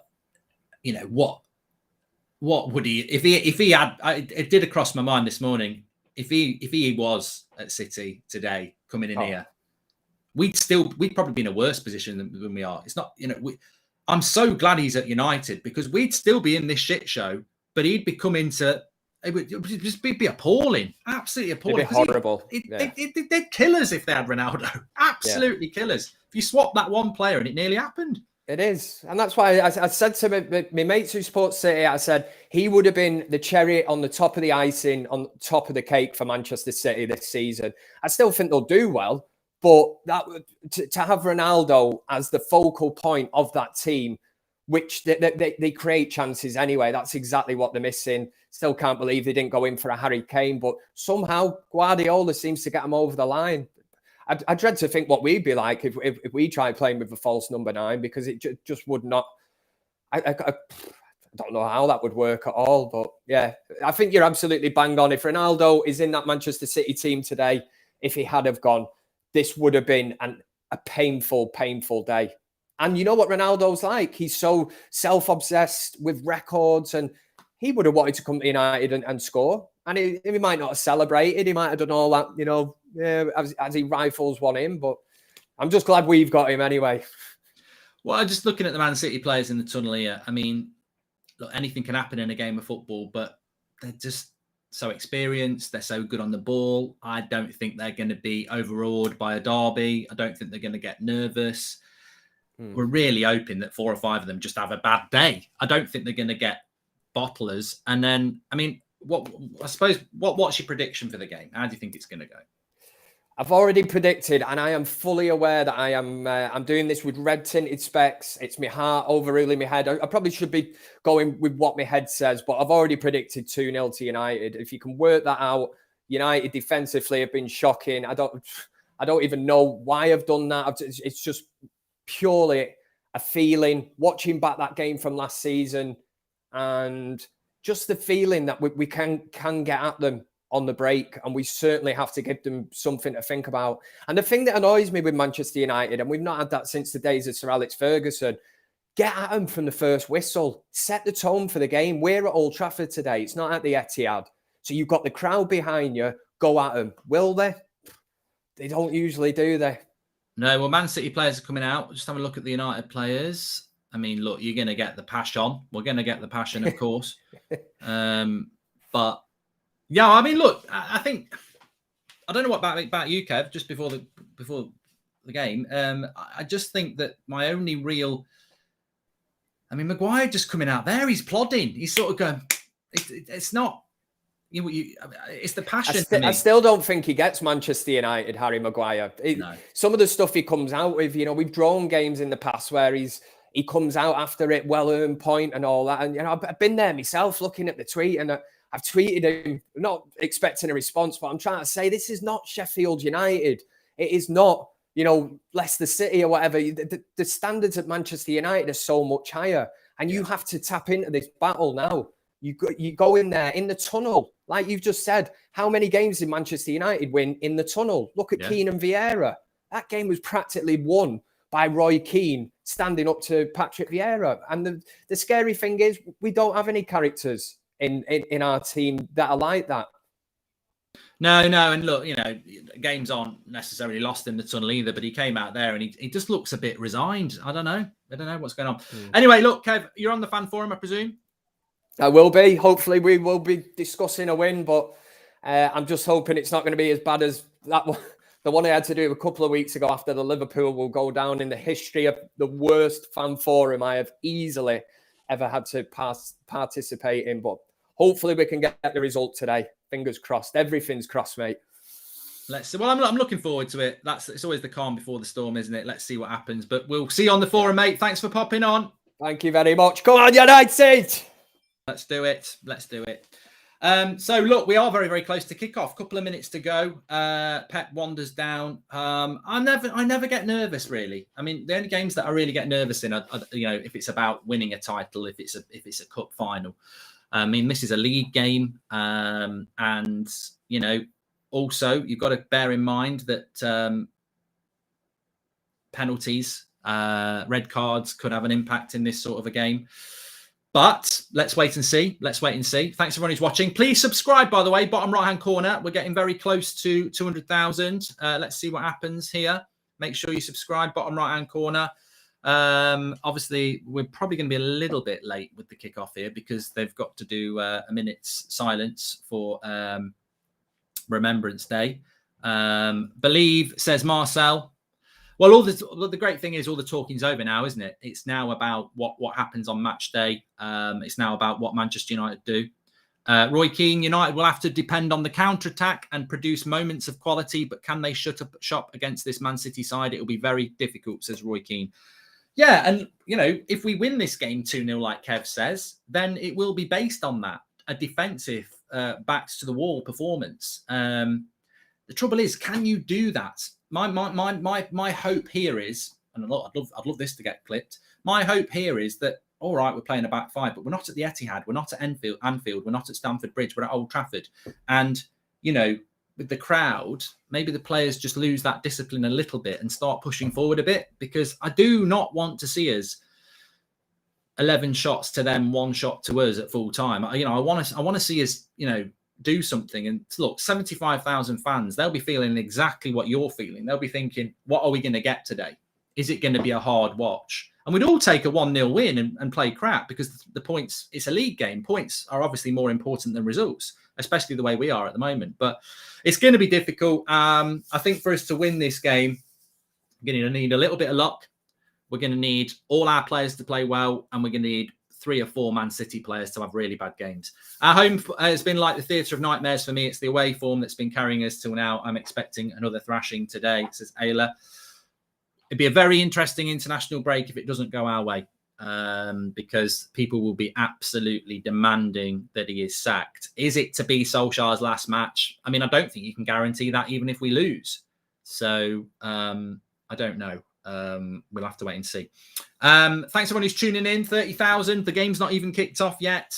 Let's see what happens. Will it be, what did I call him against Liverpool? Useful as tits on a nun FC. Tits on a nun FC. Let's see what we get with Manchester United. Or will we continue to galvanise and grow after... I mean, look, the thing is, I shouldn't say this, but we were crap against Atalanta. It's not like we played well against Atalanta, so we've got to find something. But let's see what happens.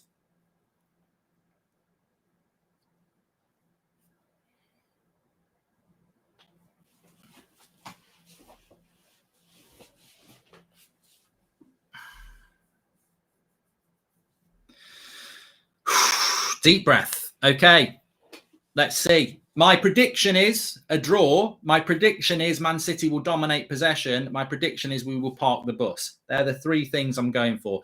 Let's see how much I get right. But that man in the middle could have a lot to do with it. Michael Oliver, can't stand him as a referee. Don't know what he's like as a person, but as a referee, irritates the crap out of me. There's McTominay and Maguire. Scotty, stay close to me. Fred, stay close to me. Don't leave me. That's what he's saying.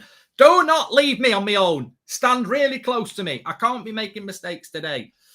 But you know what? I'm not. That Man City front 3, Foden, Silva, Jesus. Man City are a system. Then the great thing about Man City is they are a system. It's all about the system. Individually, they're very good players, but it's the system that makes them great. That's what the problem is today. What draw are you going to go for? It could be a 0-0, you know. It could be a boring 0-0. I mean, so many games that kick off at 12:30 on a Saturday don't live up to it. So, you know, it does have an impact on the players playing it so early as well, because, you know, they've got to eat early and everything like that. So we're up and running anyway. Let's go. Man City obviously starting with the ball because they had the kickoff, but let's have a look. Man United obviously playing a 5-3-2. Greenwood to the left, Ronaldo to the right. And it is a 3. Bruno is not going to be playing as a number 10 as much today. He will be playing as that. It's a back 5. You can see United's 5 there. Luke Shaw is just standing next to Harry Maguire. There is no pushing forward from the fullbacks at all there. It literally is a back 5. Look at it. It's the straightest back 5 line I've ever seen. But Fred's got it here. Let's see what United do in possession. Will those fullbacks push forward? McTominay across to Lindelof. Interesting start here. Without the ball, it's a straight back line. With the ball, what are we going to do? Give it away. So it's back to Man City here. So it's very visible to see what United are. Back 5, 3, 2. And everybody in their own half. And really, it's Man City have the ball and try and hit them on the break. But as I say, we haven't got a Dan James or a Marcus Rashford. So I don't think City will be massively worried about pace on the break. And to hurt Man City and get Ronaldo scoring goals, you've got to get up the pitch. Let's see how, and that's what the interesting thing is going to be in this game, is how we get up the pitch. We don't want to concede early, because if we concede early, heads will drop with a back 5. Oh, he's not said that's a foul. Here we go. Here's a bit of a chance for United. Ronaldo loses the ball. And Ronaldo's never going to get a free kick for that when Fred didn't get a free kick. Running down the wing. Hear United sing, Viva Ronaldo. Ricky sat next to a City fan in a bar in Turkey, and he says him and all his mates want Ollie to stay. Of course they do. I wouldn't, it's like when Roy Hodgson was in charge of Liverpool. I was devastated when they sacked him. Everybody wants a manager that they don't think is very good to stay at a rival.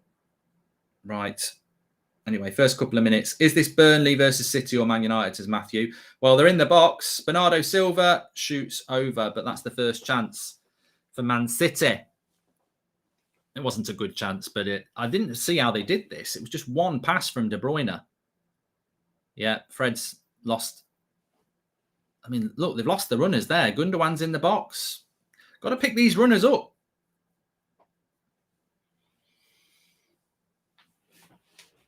Commentators call them McFred. It's amazing because McFred started on the United stand, and now you've got Sky and commentators calling them McFred. Martin Tyler did it the other day, didn't he? But if it works, doesn't it? They are. It can be an affectionate thing.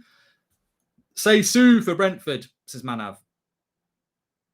Why would I say it for Brentford? See. Hopefully we are saying that today, but I wouldn't want to see the possession stats at the moment. They'll be over 80%, Man City. They're only 3 minutes in, so I wouldn't worry too much. But the thing is, and we've not even mentioned this, when I look back to United, under Sir Alex, the first 20 minutes, he purposely would have overlapping fullbacks, people getting in the box. And it was, obviously he wanted to score, but it was basically done as well to try and win the game, obviously, but to get the fans going, to get the fans pumped, to get the fans on your side, to make it 12 men instead of 10 men. That's what it was all about. And I think that, first 5 minutes in a Manchester derby, you can't even get out your own half. It's just not going to get the crowd up, is it? Well, here's Ronaldo on the left wing. You have to come back.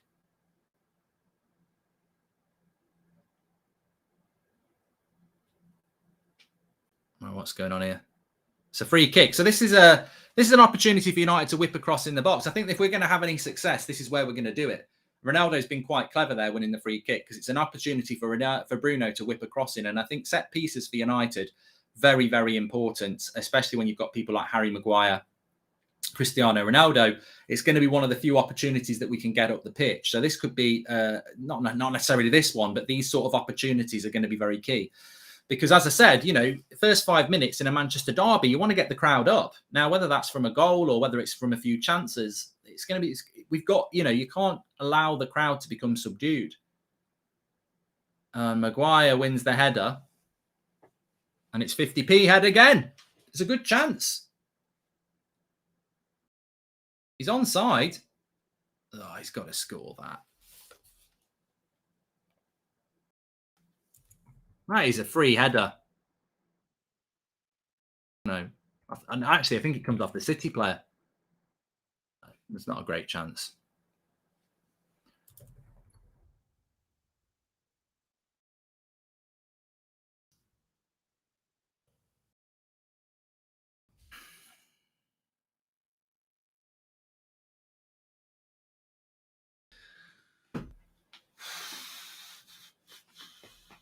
I thought it was a good chance for Maguire, but I don't think he even got his head on it.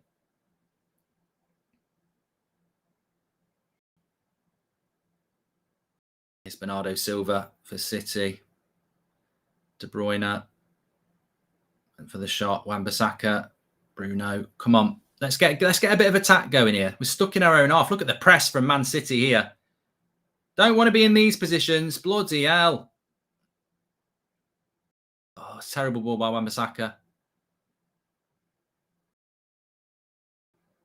There's Jesus. Thought about the shot into Kyle Walker. They won't want to put a cross in, I don't think. Oh, what a chance for Gundogan on the back post. I thought he bloody scored. What are we doing there with the back five, letting Gundogan get on the end of it?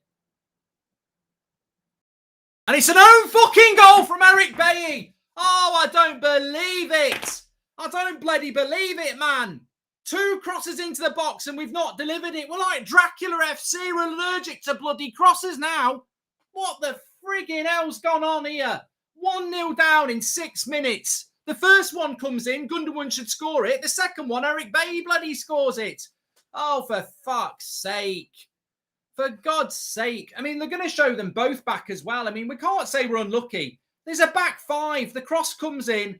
Eric Bailly loses Gundogan, who should have scored. We clear it. Well, we half clear it. They come again down the left-hand side. Bruno's too slow to close him down. Cancelo and, oh, for fuck's sake, Eric. It's a great finish, but bloody hell.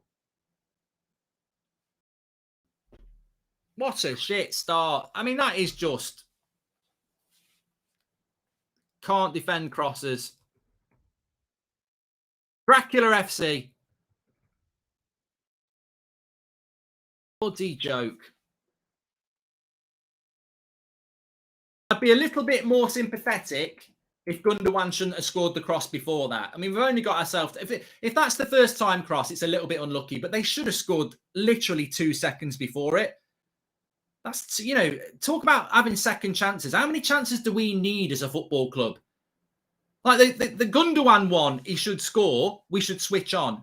We put in another one and that. Fucking hell. I mean, I saw something today about United haven't scored a goal from a set piece this season. And yet we bought in a set piece specialist. Some of our fans are so bloody gullible. Murtar, we've got a director of football. Murtar, he's Murtar madness. Bollocks. He's been at the club for years. He's not a director of football. And we've brought Ramsey in as a set piece specialist. Oh, yeah, everything's going to change. Bullshit. Absolute crap. What's the point in having a back five if one of your centre-backs can't bloody pick people up? Well, we're in all sorts of shit now. You do not want to be 1-0 down against Manchester City playing a back five.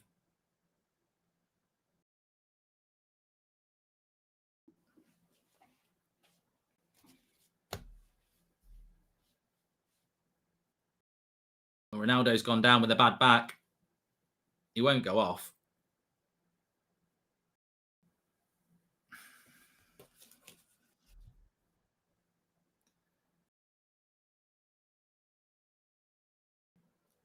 Ollie looks like he's going to throw. You know when you've had a few. When you wake up from a hangover and you think you're going to be sick. That's what Ollie looks like at the moment. He looks like he's about to throw up. Long way to go, but gifting goals. It's on Ollie again. You can't sit that deep against City. It's a recipe for disaster, says Thomas. The sad thing is, if you'd have said to me before the game we're going to concede a goal from a cross, I'd have said you're having a bloody laugh. Bay knows we don't play well until we're 1-0 down, so he's just getting it out of the way, says Joshua Bowater.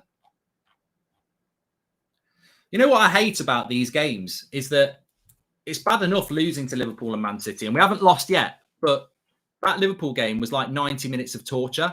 I don't want, you can lose games, but to actually get annihilated, I'm not here for that. I don't want to see that.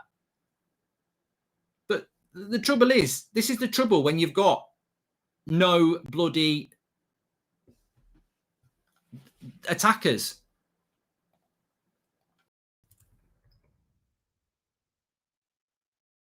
This will be really interesting now. Set up to park the bus and we go 1 down.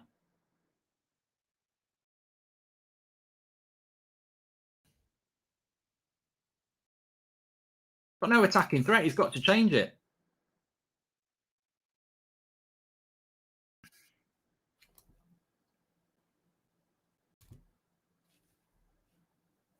Please subscribe, by the way, bottom right-hand corner. We're on the road to 1.2 million, which might be the only positive we get today. But don't show me the possession stats, Draughty. I'm terrified of what that might be. Look at Foden here. He's just taking the piss. 4 players and no one will go and tackle it. Why is no one making any bloody tackles? Terrified. Oh, they're taking the piss here. This is what happens when a bloody pigeon tries to fight a great white shark, and we're the pigeon. 71% possession for City at the moment. I think Solskjaer just needs more time, Mark, says Andy.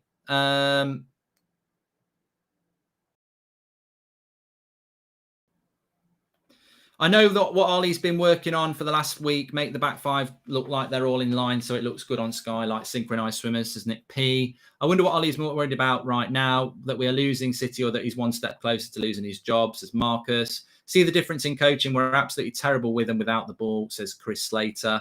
And this back five is awful. Maguire's crap. Wan-Bissaka's overrated and can't attack. Lindelof weak. Shaw poor and Bay made a glass, says Karamu. I mean, look, I don't want to. I don't actually, and I'm going to do my best not to do this. I don't actually blame players. I think it's been so obvious that we're badly coached for so long that every player deserves a clean slate when and if they ever sack the manager. But the problem was people got hyped by the Spurs game. Spurs were shite, absolutely shit. They couldn't pass through us, and we won the ball high up the pitch. You're playing one of the best teams in the world at passing the ball. They don't care how tight you play. They don't care what you bloody back. You can play a back 10. They can pass the ball one touch in triangles all bloody day. Spurs couldn't do it. So, you know, we're not going to win the ball high up the pitch against Man City because they're not going to make the mistakes that Spurs did. And it's a training ground exercise for them now. We're going to be running around a hell of a lot. Barring win-lose, they are playing crappy defensive football, which hasn't been the United style. Manager's got to change, Mark, says Sri. I have no confidence in this manager. Can't even feel confident, says Sam. And see the difference in coaching. Well, there is a big difference in coaching. I mean, look, you've got to find a positive. My positive is that I think that if we're going to get back into this game, we need to try and keep it to 1-0 for as long as possible. Another cross into the box there. And again, Foden's only a metre away from banging it in. And it's Eric Bay who's the weakness again. The tracking on the cross by Bruno is disgraceful, says Chris. Well, it's not just Bruno. I mean, look here.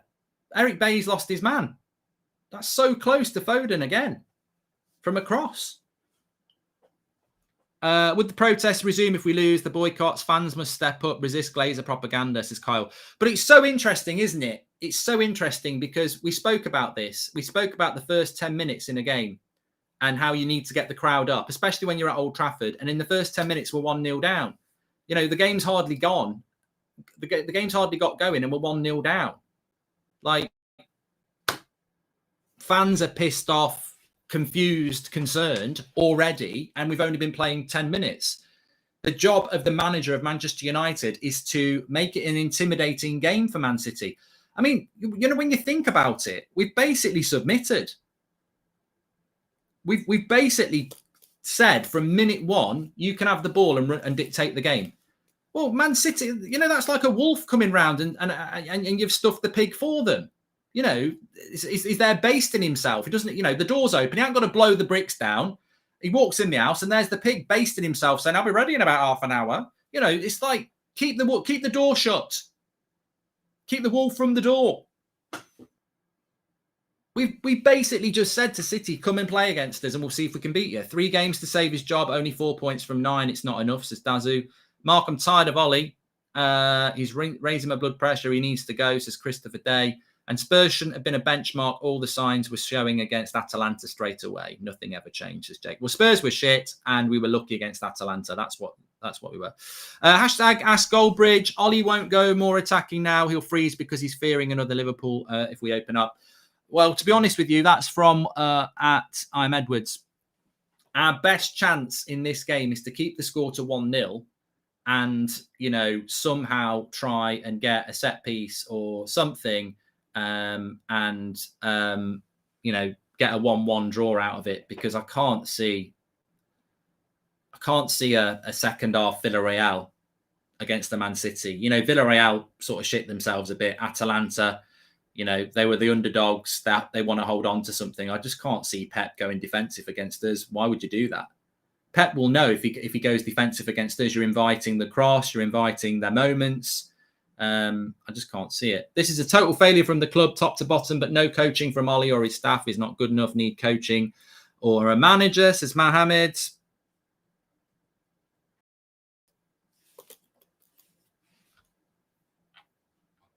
It's just so disappointing to be 1-0 down so early, you know.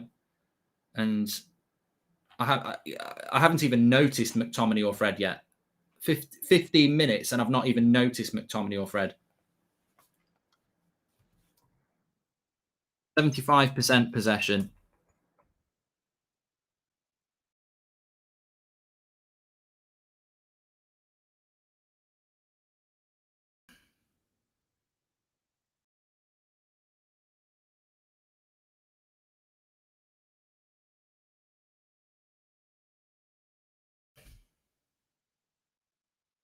just an embarrassment in every possible way, really. You know, he lives and dies off McTominay and Fred. I've not even bloody noticed them. It's just domination. This could go 80% possession. Ollie is not the problem. There are good top-rated players on the pitch and should be responsible. No attackers. Greenwood aren't attackers, says Jason. Chasing Shadows FC, says Michelle. We can't even keep the ball when we get it, just giving it away carelessly. We're playing like Spurs last week, really. They're just miles and miles and miles and miles and miles ahead of us. Our only hope at the moment is that City find it so easy that they get complacent. Mark, the sad thing is the club have taken all the joy from watching football. That's the sad thing, says Brad Lewis. For being all about passion and desire, this lot are getting beat to every loose ball, says Michael Fetty. You know what pisses me off the most is that this is a Manchester derby. We've only been playing 18 minutes. We're 1-0 down. We've basically gone into this game with a big white flag and said, you can have the ball. It's embarrassing. And again, it's another. So it's only 1-0. We can get back into this game. But we only did this 2 weeks ago against Liverpool. Like literally 2 weeks ago against Liverpool, we embarrassed ourselves in front of the world. And here we are again at home, embarrassing ourselves in front of the world again. It's fucking ridiculous how shit we are. United identity is gone. Embarrassing derby. Look at Everton. They give everything there. They are underdogs every derby game, says GJ. United lacking players in the middle. City swarming that area, says 58 go. Hi, Mark. If Ollie set Old Trafford on fire, would he lose his legendary status, says Andre. At this point, I don't even blame Ollie. If we're giving players a pass because of poor coaching and they don't pick themselves, the same goes for Ollie. The board chose not to sack him. I agree. I agree with you, RPG Gamer. I agree. You know, he shouldn't even be here. This is a guy who got humiliated by Leicester and Liverpool. Liverpool at home and still kept his job. He can't sack himself. He said it so many times. Okay, hashtag Ask Goldbridge. I wonder how Ronaldo feels right now of all the great teams and derbies he's played in, and now he's stood up front looking at a back eight. We've not had a shot on goal yet.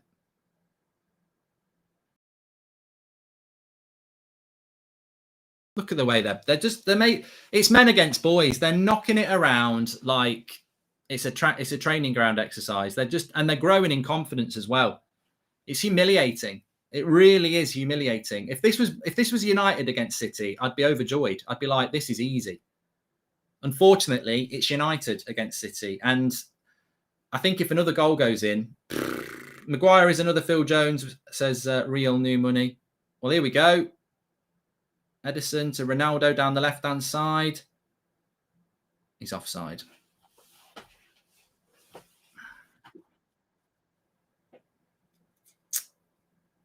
I don't know. Apparently, Jadon Sancho might be warming up.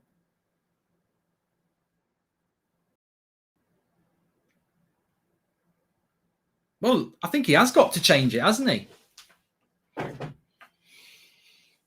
Mike, you need to control the ball at least sometimes. When does Ollie realise Fred and can't keep the ball for 5 seconds, going to be smashed, says Brad Lewis. They're just not good enough, mate. You know, even if we find a way to get a draw or a win out of this game, they're not good enough. We're just kidding ourselves. It's like Stoke against Man City. You know, the miracle might happen, but it's not going to fucking happen 38 games of a season, is it? We're a shit football side. You know, and I say football side because we're playing football. Like we have got good players in our team, but we're a shit football side.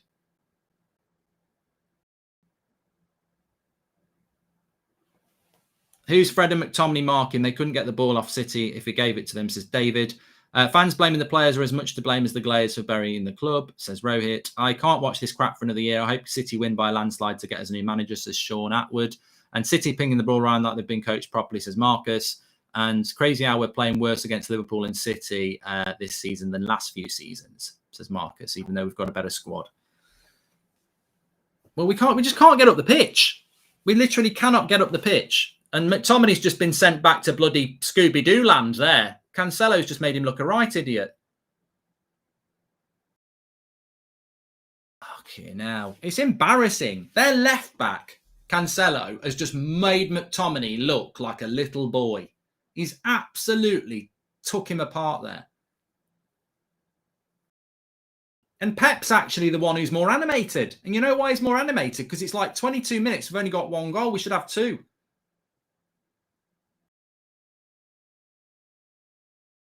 corner to City. I mean, I say they shouldn't score from a corner, but they have got Rodri and they have got Diaz and they have got Stones who are quite good from corners. They've got it away.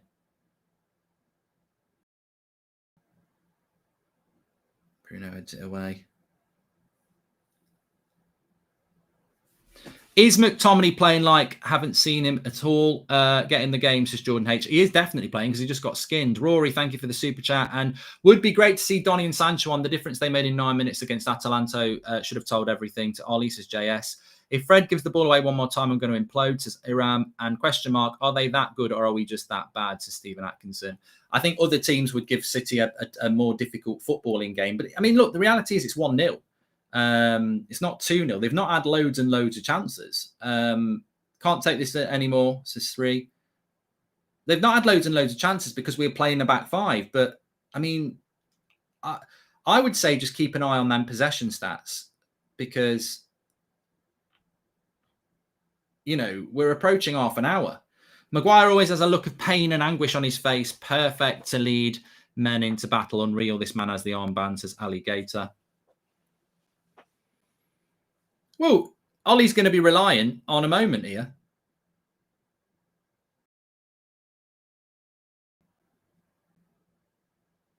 Ronaldo telling him to calm down and just keep the ball because he knows they've got to get up the pitch. Now here's Maguire. We've had a bit of possession here. This will be good for the possession stats, at least. The way this game is going, it's looking like a very easy win for City, which is disappointing, says James. And can't really have any expectations when we're basically playing a back 7, says Amber. Well, we've kept the ball for a while here. Matt Maguire comes forward, gives it to Shaw. Need to try and work the cross.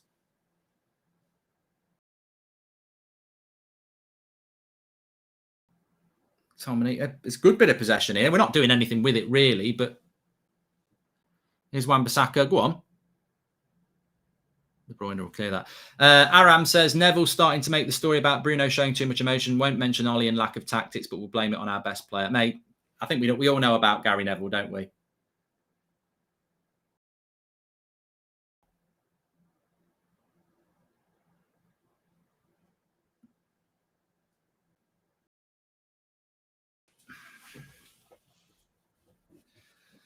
Oh my God, our heads are down already. Coaches need to give them instructions to help them get some confidence, says the cynic. Well, they've had a bit of possession here. This has actually not been too bad. Greenwood gets it wide. Go on, Wan-Bissaka. Into Bruno. Now whip it. No. I mean, this is a bit better from United. Here's Maguire playing high up the pitch. Bruno. I tell you what, if we can get City into these positions more. Oh, Ronaldo! What a shot and a great save. Well, I'll say a great save. It was straight at Ederson, and unfortunately, Greenwood was not there to tap it in. It's a lovely cross.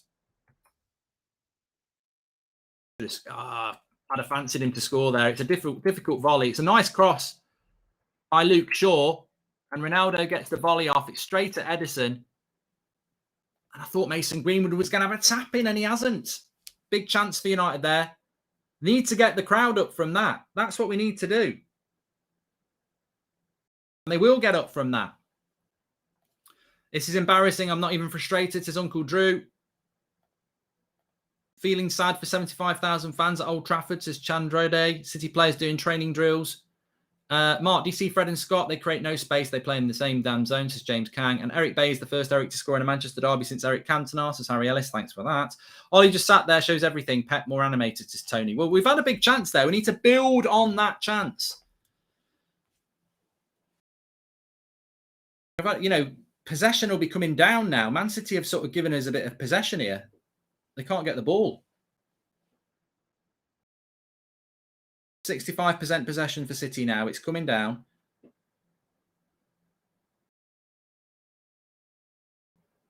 You never know with City though. They might just be letting us have the ball a bit.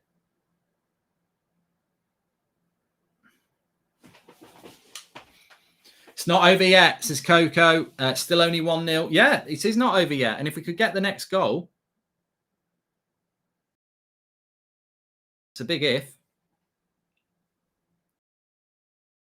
Look at City. They'll love to pass through our press.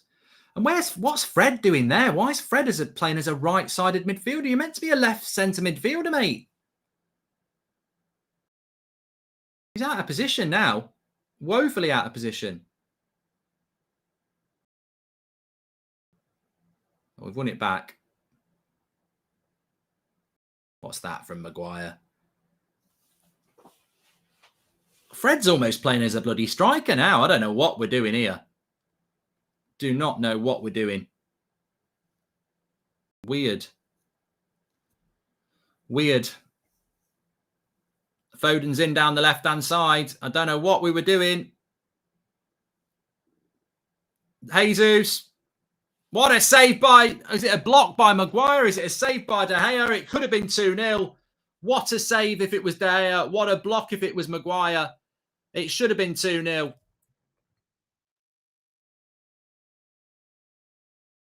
What a save. I don't know whether it's De Gea or it's Maguire, but it's De Gea. That should be 2-0. I don't know how he makes this save. So lucky. Big save from De Gea. These moments can be big. Magnificent save. Half an hour gone. He looks tired, David. De Bruyne, watch out. They've gone for a shorter corner. Cancelo with the shot. Oh, another save by De Gea. Bloody hell. It's going to be De Gea FC here. Oh, but you know what? People wanted to drop him for the game against Atalanta. I've been telling people, De Gea, even though he's been world-class all season, he's not really world-class. We need to drop him now for one mistake. Knobheads.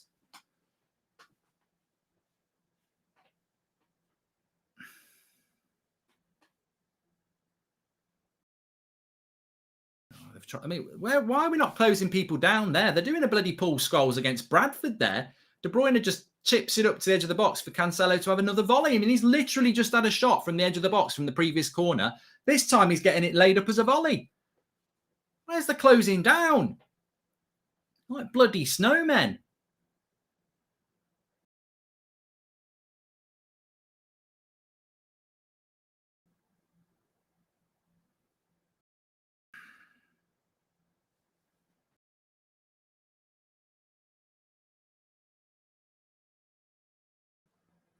Running down the wing, here United sing.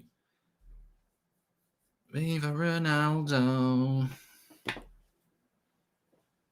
Please subscribe, by the way, bottom right-hand corner. We're on the road to 200,000. We could hit it today, actually. Bottom right-hand corner to subscribe.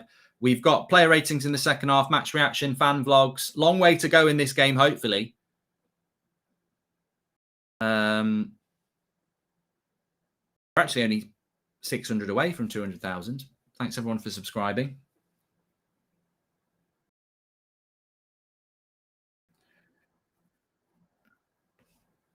There's Gundogan into Foden. Well, that brief bit of attacking play from United seems to be a little bit over here. Man City again starting to bed in on the edge of our box, and we can't get out again. Amateur passing, amateur pressing, burnout, and nearly concede, says MVP. Well, that chance that Jesus nearly scored from, and it was a great save by De Gea, that came about because Fred was wandering up into the right forward position, and he's meant to be the left-sided midfielder. If he doesn't make changes to win, if we're still losing at half-time, then he knows his job is safe, says Max Gilbert. And I predicted De Gea as man of the match. He's proven me right already, says JJ45. Hope is what kills you, says Nicholas Addy. And also, hi Mark, Ollie's tactics are simple. Pull names out of a hat for substitutes, says Sadiq. Well, the thing is, people are talking about Donny and Sancho. We know the first substitution is going to be Rashford. Mark, is it bad? I think Ollie would settle for 1-0. I'm sure he'll explain it away and stay in his job, says Brad Lewis. Whether it's 1-0 or not, he should get the sack. Like, I mean, it's not... Football's not just about how many goals you concede. It's about the manner in which you play in a game of football. And this is just embarrassing again. You know, they're just... we're just parking the bus at home. I'll never, ever, never forget this.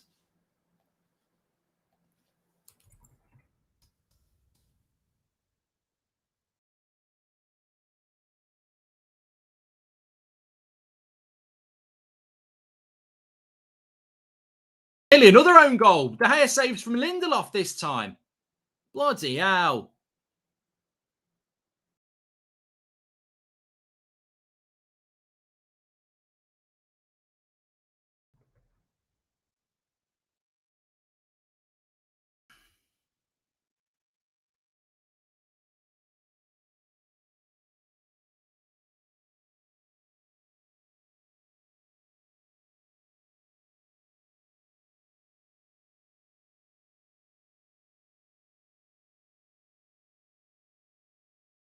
Save at the feet by De Gea there, but and then I mean, what's our defenders doing? Just sticking their foot out. Jesus, Fred, Walker. I mean, they're in the box here. It's like tiki taka. De Bruyne, another save by De Gea. For fuck's sake, it's a one-man bloody. Oh, this is embarrassing. Now he's literally made 3-4 goal-saving saves in the last 5 minutes. Unbelievable. Ronaldo looks pissed off. Mate!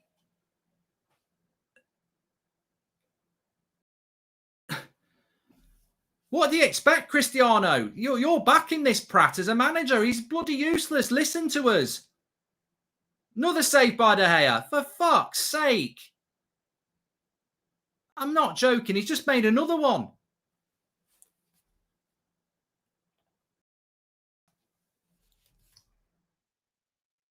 He's breaking records.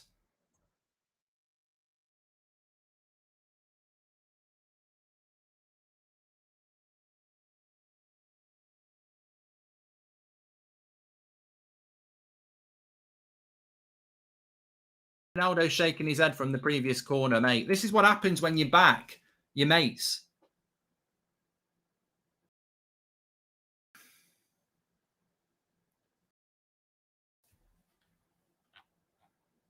I'll tell you what, Pep will be furious. He'll be absolutely furious because they're back into the box again. Good tackle by Wan-Bissaka. He needed to get that right. Look at that. Fred loses the tackle on the edge of the box. They're absolutely taking the piss here. They're taking the piss. It's domination. Corner. How can this manager be blessed blind? Back seven and still can't defend. Says, well, we were playing a back seven. Unsure. How am I so embarrassed by my team? So embarrassed. I hate this. Why am I watching this? 12:06 in Australia. I mean, yeah, big shout out to all the Man United fans around the world who are actually, 3, 4, 5 in the morning watching this shite. Luckiest manager in history. Why are their crowd just letting this go? No attack, no boos. It's ridiculous. Neville blames Bruno, says it all, says Alex. And well, of course, it's Bruno Fernandes's fault that we're conceding chance after chance because Bruno Fernandes is in charge of the fucking team, isn't he? He's in charge of the tactics. He's in charge of the back four. United in football is the light in a very dark tunnel, personally, for me. Thanks to Ollie and the Glazers, I'm being bantered by my colleagues and my wife, says Subbo. Oh, dear. Classic case of a proper coach team versus individuals. We just had a better period of play. Pep will make the tactical adjustments to get back on top. Ollie isn't able to do the same for us. No chance, says Stu. We're going to get battered, and perhaps with shots like that, Lindelof could be a striker, says Brad Lewis. Well, the only thing that's keeping us in this game is that it's 1-0 at the moment. Liverpool took the piss by scoring 5. City are taking the piss by possession. Ollie out, says FU. And it's painful to watch. Bernardo Silva's in the box. Wait a minute. That's all right. It's painful to watch. Only good result I'm expecting from this match is Ollie sacking, says Parish. And Ollie needs to go this week. If not for De Gea, we wouldn't be trailing 6-0 by now, says Stev. And I hate De Gea at the moment. I have this game at over 3.5 goals, says Jamie. Dave Saves earning that nickname today, that's for sure, says Gravy. And Mark, you look punch drunk. Mate, I feel it. There's been next to nothing about this game that's been good. And the sad thing is, we're fans and we predicted this. We're going to park the bus and rely on, De Gea having a world-class game and a moment of brilliance from somebody, aren't we? And it could, look, the reality is it could end 1-1 and he'll keep his bloody job. It could end 1-0 and he'll keep his job. But the only reason this isn't 4 or 5-0 already is because of a goalkeeper. I'm Fred up, says Thomas. I've not even noticed Fred or McTominay either. Like, I'd be embarrassed. You know, anybody who tells me that Scott McTominay or Fred are good footballers again, you're talking out your absolute arse. Absolute arse. Yes, there's tactics, but you can impose yourself. If Roy Keane was playing for United in that midfield, Man City might be knocking the ball about, but he'd impose himself. Like, they're just arse footballers. Oh, absolute arse footballers.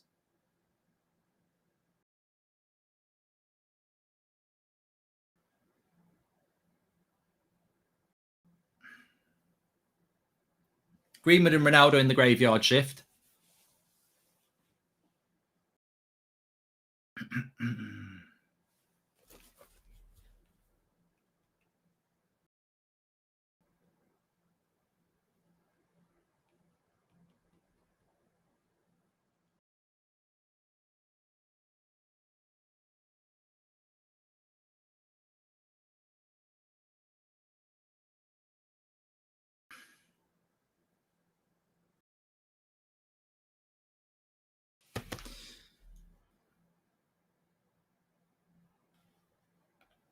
Without De Gea, I would be playing for relegation by now, says Arjun. I work night and woke up early for this. Rubbish, back to sleep I go. Ollie out and Glazers out, says TJ. And Ollie will probably be like, well, guys, we're 4-0 down at half-time against Liverpool, so 1-0 down against Man City is a good result, says Jordan H. And we have no tactics other than hang on and hope, and the worst midfield in the Premier League. That's why we're all crap. Well, McTominay just did a good couple of tackles, so people will be happy now for another month. Showed a bit of passion.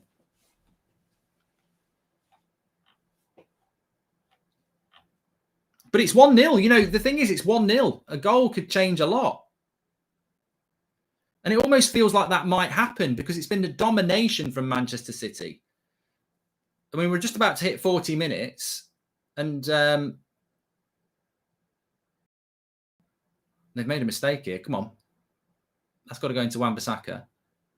Into Ronaldo. This could be a goal. That's a save. Oh, I thought it would have gone in. It was. I mean, that comes from offside for Ronaldo. Bollocks. How's he got himself offside there? Well, he's not scored anyway. Oh, yeah, he's miles off. Miles off. It's miles offside anyway. As if Bruno and Ronaldo have been great. Stop the hate, says Nitin. Wish we had someone up front who could hold the ball up, says NYYK. Scooby-Doo is doing nothing, needs to come off. Took 24 minutes to get in there, half useless. Tired of United being schooled every bloody week, says James. Mark, love your content, meant feel your pain and worry about our mental health watching this. It's draining. Looking forward to it all week now. Fed up, says Andy. Man City are just playing games. This is what Man City, Swindon Town would be like, says Desley. And I've been watching McTominay closely. He's prancing around marking dead space, says Corey. I don't think he knows who to mark, mate. Look at him. I'm watching him now. Who's he marking then? They are. None of our midfielders are marking anybody. They're marking space. No one knows who to go to the ball. Until 35 minutes, Shaw has given away more balls. Second to Fred. Need to play Tellez, says Darshan. I mean, possession at the moment, what are we at? 41 minutes.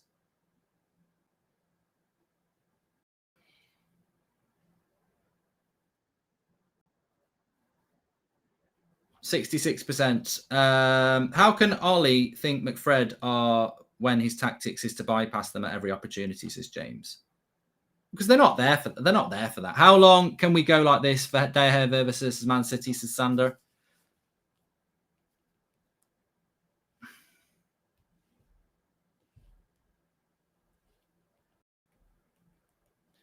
Just a few minutes, that's all we need. About 5 minutes. About 5 minutes into it, I'll do the first 5 minutes of it.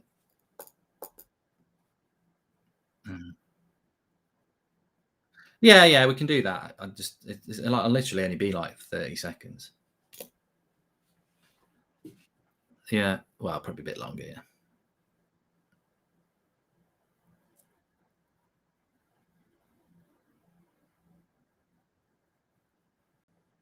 Yep. Read it below, everyone. It's spot on. I mean, I think it's a result to go in at 1-0. I do.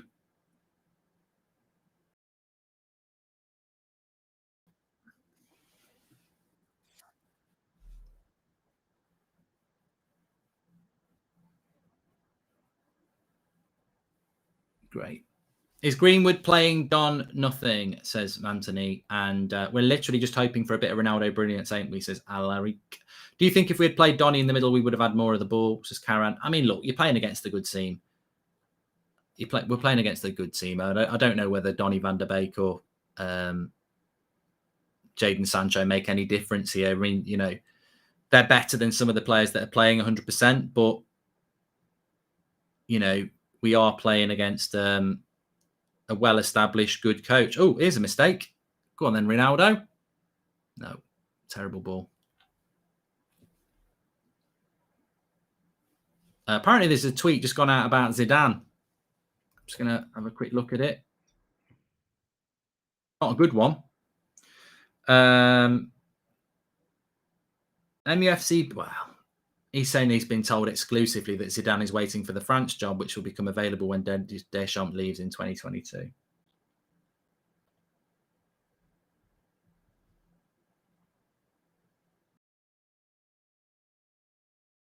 So, there you go.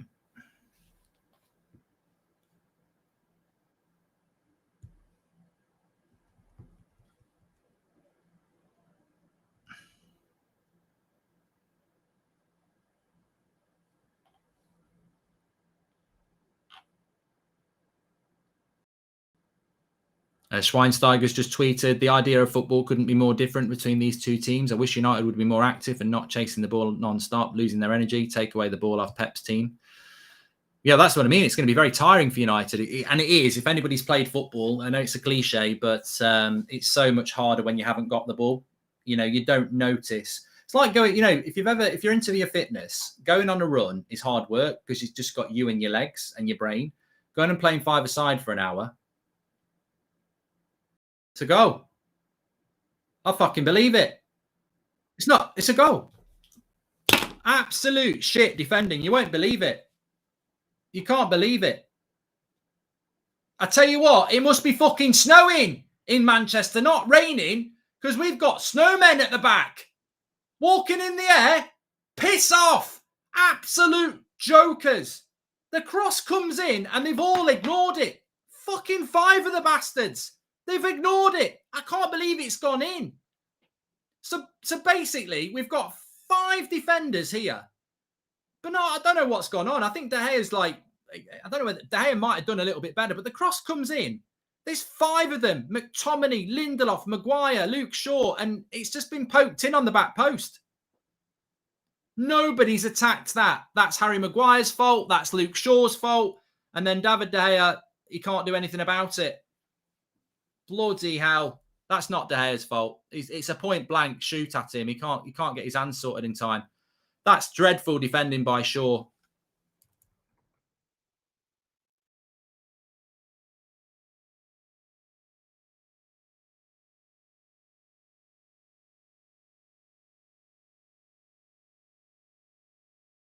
Gotta go. I mean, look, I think there was something salvageable there. I don't, but at least 1-0 you think, oh, maybe. But this is just absolute pants football. It really is.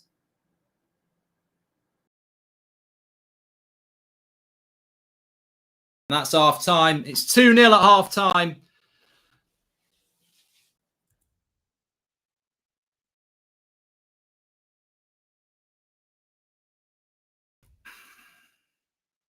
Well,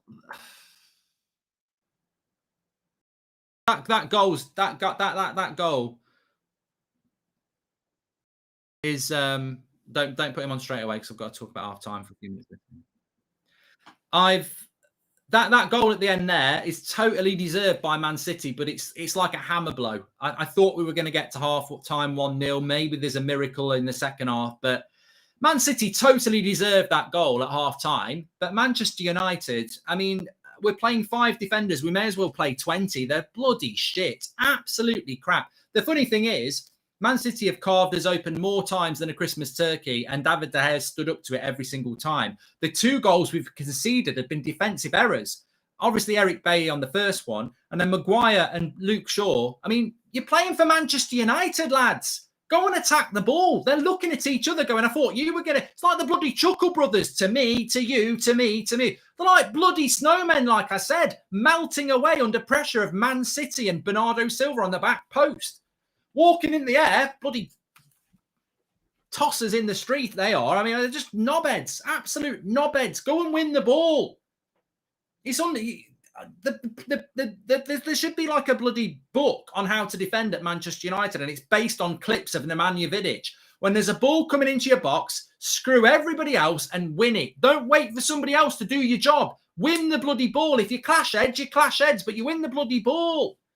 Well, this is just such a crap goal to concede right before half time. Ronaldo's already shaking his head on corners anyway. It's abysmal. It's absolutely abysmal. And I tell you what, fucking forget if Zidane, I don't care whether Zidane's available. Write the bloody check. Write a check for Ten Hag. Write a bloody check for somebody, because this is bloody embarrassing. It's embarrassing. I don't care whether you're Ollie in, Ollie out, shake it all about, legendary status, bullshit. This is an embarrassment. I have never seen a Manchester derby at Old Trafford where in the minute, Man United players should have walked out with a big white flag and Ole Gunnar Solskjaer with a massive one going like this. We surrender, because that is submission football. We walked out and gave them the ball from minute one. Their possession will be nearly 70%. They're 2-0 up. They should be 5-0 up. We may as well have just walked out with a big, massive tube of KY jelly and said, come on, lube us up. It's rubbish. Absolute rubbish. There is nothing to defend about that. He should have been sacked after the Liverpool job. What was that? 75,000 fans are sat there going, look, we know it's going to be difficult. It's going to be a difficult game today, but let's give us something to make it intimidating and we'll get behind you. They've given the fans nothing. They've gone out there with a white flag going, we surrender. And Man City have gone, training exercise. They should be 4 or 5-0 up. We've done bloody nothing. That's the plan. Park the bus and pray. But somebody get Ollie a Bible, because he's bloody gone religious the last few weeks. It's praying football. Get down on your hands and knees and pray, or bend over, whatever. It's the same bloody thing. I'm appalled by the approach to that game, and it comes back to the board. Why are we still talking? Why are we still watching this football? It comes back to the board. You incompetent set of prats. He should have gone after Liverpool. It was an embarrassment that you kept him. And you're there praying again, please make this work. Please make it work. It's not going to work. It's not going to work, is it? It's not going to work because he's not good enough. I've never known a derby like that. An embarrassment. And you know what? It's on TV. The world's watching. It's absolute shite. We are sinking lower than worms on a tit. It is unbelievable how bad we've approached that game. Absolutely shit. I just can't. The thing is, it's not a surprise, but what have we been working on all week? Oh, Ollie, are you looking forward to the derby? We've had a good week. Positive week. We've worked really hard. We've had a good week. What have you been doing then? Playing bloody cards? I don't know. I don't know. But that in a sentence was top class coaching against awful coaching. That's what it was. Please subscribe, by the way. Bottom right-hand corner, we're nearly close to 1.2 million subscribers. So thanks, everyone. Please subscribe. Obviously, we're being infiltrated by a lot of rival fans who are saying Ollie in, of course. Why they can't see they're playing 4-1-5, covered Rodri. I mean, look, Ole Gunnar Solskjaer shouldn't be manager of Manchester United. He's a joke. He's an absolute shambles as a coach. He's never good enough. He's a reactive coach. He's a pragmatic coach. He ain't good enough. But can the world now see that a guy jumping around in the tunnel against Atalanta going, come on, lads, or, you know, Man United tweeting our midfield destroyer. They couldn't be more true. McTominay is a midfield destroyer, but not in the way we want him to be. He destroys our midfield, as does Fred. Absolute crap pair of players that have been a crap pair of players for a long time. And when they come up against good footballers, they're useless. If they can put a few tackles in, great. I'm furious. I'm absolutely furious with that. And look, maybe there's a miracle comeback. You know, let's pray. Let us pray. Maybe there's a miracle comeback in front of the Stretford end again. But how many of these miracle comebacks are we going to put up with? We are a shit football team. And if we get back into this game, it should be over already. We should be 4-0 down. The only way we get back into this game is off a bloody miracle again. Change it. Just make a bloody change and give us a chance at being a football club, because we could be down to like 8th by Sunday night. Why they can't see the... sorry, let's have a look. This is ridiculous. The approach, the back line, no one taking responsibility. We've had a good week. We've got to bounce back moments, says Sam. Please bleach my eyes, Goldie. This is painful, says Lux. Do you think Ollie will get the sack now? I hope he will, says yeah. I mean, he shouldn't. Mate, I can't tell you when he's going to get the sack, but he shouldn't even be here anyway. Not only wrong tactics, lack of will and intensity from most players, says Matthias. Mark, I think Van der Beek would have done a lot better than Bruno, says Nico. Look, you know what? In fairness, Van der Beek, Sancho, you can pick them all you like. We're playing a good team with a good coach. Like, individuals are not going to win you a game. Yeah, Van der Beek should be playing over Fred and McTominay. We've known that for bloody ages, but they ain't going to make a difference against this. This is coaching. This is about top-level coaching. Have we got Kev yet? Yeah, Kev, get him on. Can you hear me, mate? Yeah, I'm just going to give you the floor for a minute, Kev, because I'm going to go for a piss and then I'm going to push my head down the toilet. But you have a chat for a minute and tell them what you're thinking about this shit show. Yes, mate. Well, obviously, I have just been listening to everything that Mark's just said, and I can't disagree with any of it. I mean, Manchester United, whether they've turned up or what, it's just the same old shit, the same old against Liverpool.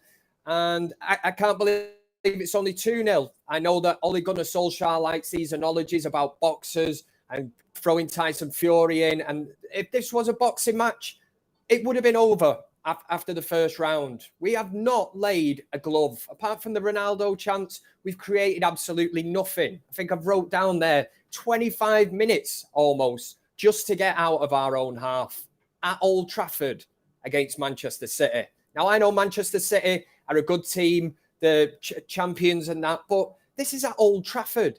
And this all stems back to Ole Gunnar Solskjaer. What is the game plan? I was on here before the game talking to Mark. I was quite confident, but I did say 3 at the back. Seriously? We're playing Man City, who play with a false number 9.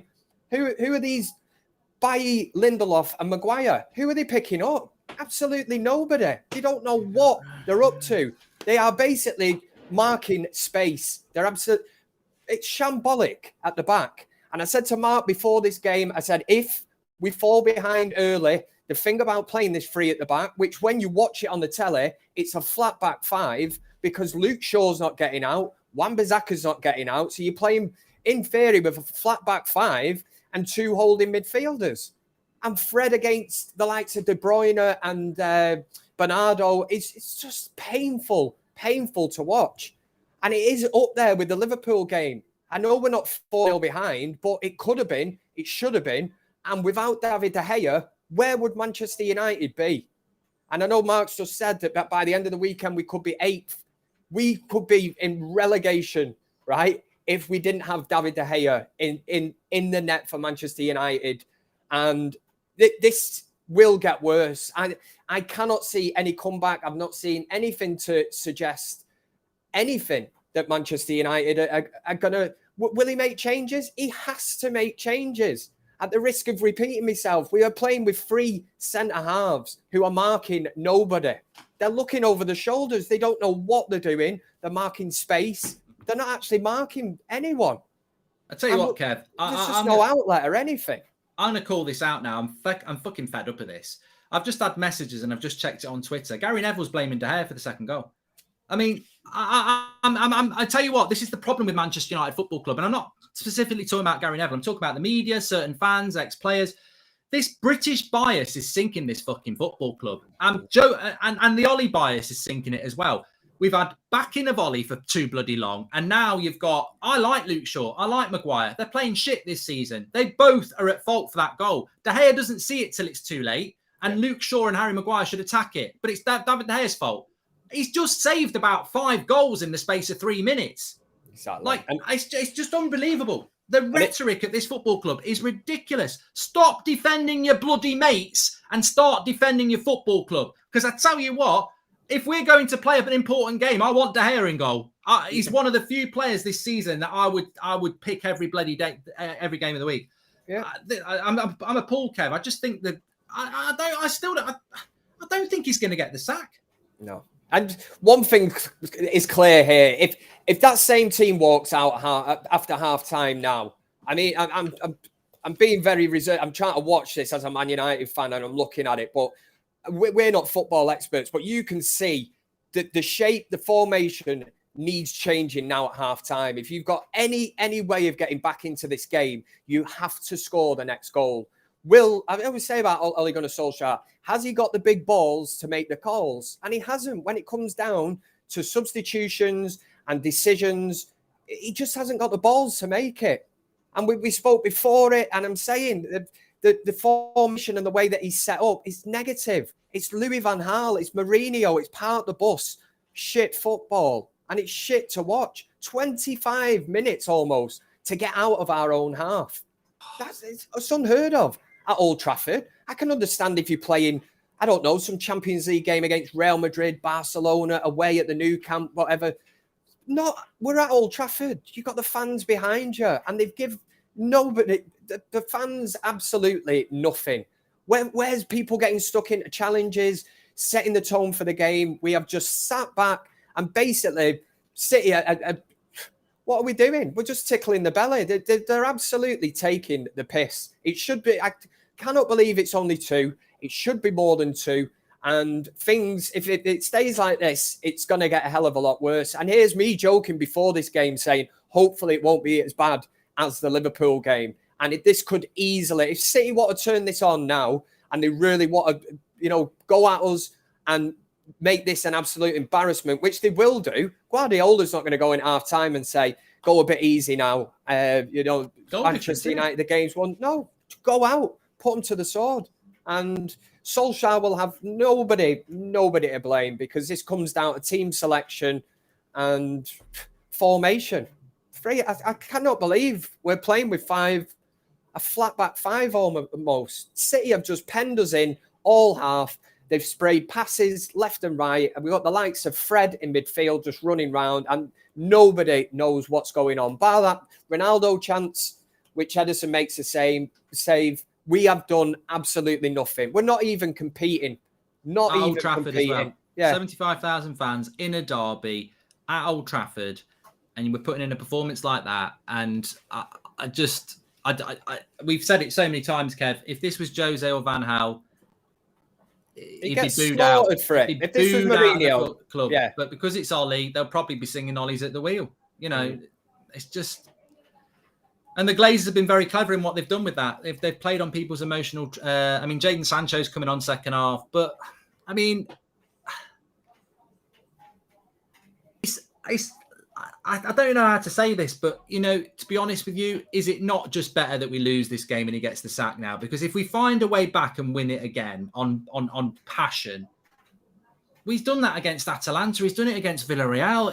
He's just not right. And I'd never not want United to win the derby. I want us to win it. But we're half now. Well, it's 2-0 down. We've been embarrassed. Part of me is now going, look, if that's what's going to happen, let's get it out of the way. Because if he finds a way back now, we're going to be here again in another couple of weeks. He's just not good enough. But and he's admitting that by making the change at half time. Mark, that this football club is not run like that. Liverpool was a wake-up call. The next sort of 45 minutes of football could be an even bigger wake-up call. Now, if this ends 4 or 5-0, let's just say, do you have any kind of trust that this board will act upon that? What fans are actually saying? No, they won't. They will not. The Glazers will not act on this. Whoever's going to make that call. I have got absolutely no faith this evening that if United continue to get embarrassed and lose this game, that they will pull the plug on Solskjaer. Because conveniently after this now, what have we got? An international break. So typical Man United, we lose this, we go into an international break, let the dust settle and all that, and it'll be all the usual I'm just really fucking fed up of it, to be honest. Pardon my language, but we know what to expect later on. It'll be all these messages of not the result we wanted, we move on, We tried to compete. We weren't good enough. We moved. Well, it took Eric Bailly off. Yeah. Eric Bailly off. So it is a change of formation then. Yeah, it's gone to that. Right, Kev, I take you going to be on the fan forum? Oh, yes. Get ready. We're going to have to rename that fan forum the therapy forum, because that's what it's been at the minute with Manchester United. I'll have to get it off my chest, mate. All right, mate. Thanks for popping on. I'll speak to you in a bit. You're welcome. Enjoy the second half if you can. Oh, comeback's on. See you later. See you in a bit. The second half has kicked off. We are 12, 13, 14, 15, 16, 17, 18, 19, 20 seconds in. Please subscribe, by the way, bottom right-hand corner. So United have taken off Eric Bailly and brought on Jadon Sancho, which in itself is quite interesting because Victor Lindelof's not really fit. So Ollie's obviously blaming Eric Bailly, isn't he? Because I wouldn't have took Eric Bailly off. I would have took off Maguire or Lindelof. So, well, let's see if it works. At the end of the day, did have to change it. Favourites FC again. I play for my school team and I can defend better than those so-called defenders, says Matt. Maguire off for Rashford, Shaw off for Telles now, says Michael Boyle. And the Maguire signing starting to look close to as bad as the Sanchez signing, says Matthias. And Ollie says Maguire is very important to use as the leader. I don't see a leader. I see a useless player avoiding every opportunity. Alarico. Well, look, Gary Neville's got every right to blame who he wants to blame, but I don't blame De Gea on that. I saw that twice. And Maguire or Shaw have got to attack that cross. It never should get to Bernardo Silva in the first place. It shouldn't get anywhere near Bernardo Silva. There's 3 red shirts that can attack that cross before it gets there. Appalling. Absolutely appalling. But you know what? Me and Kev were talking about this with you before the game. I've seen United start in 11 this year a lot, and I've said, on paper, it looks good, but obviously we've got a bad coach. Today, I looked at the lineup and I was like, I don't rate that lineup. I just don't rate that lineup. And so it's come to pass. They're just not good enough. Hi, Mark. Ollie has removed my passion for this club. I can't watch this in field and defence anymore, says Justin. I think Greenwood's has won a free kick here. So we're playing Greenwood off the right. We've gone to a 4-2-3-1. He's booked Cancelo as well.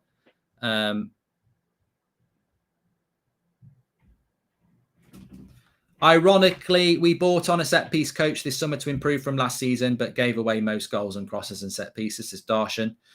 And look, you know what? We might get back into this. We've been 2-0 down before. You get 2-0. 2-0 is a very dangerous score in football, especially when it's at Old Trafford and United are attacking the Stretford end. We've seen it this season before. Second half FC, get the first goal, get the momentum, get the crowd going. It can happen.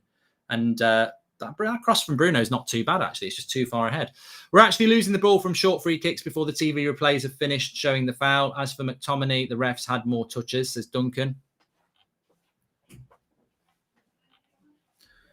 In relation to the league table, we could be 11 points off top place by 5 o'clock if this result stays the same, because Chelsea are playing Burnley, and we could drop down to as low as I think 8th by tomorrow night, and they'll still stick with a manager who's had £400 million and is playing part of the bus surrender football. Ollie has just shown that we are worse than Crystal Palace, says Aditya, and at least Donny and Ronnie are having kids. That's more kids than City of Goals today, says Ollie. Kev should be saying that in front of the board. They need to hear it. Fred on autopilot. That short circuits when it gets what it was chasing for, says Garbage-O. And keep it going, Mark. Withenshaw and Salford and watching from Sydney, wrecking our heads. This is Tommy Brooks.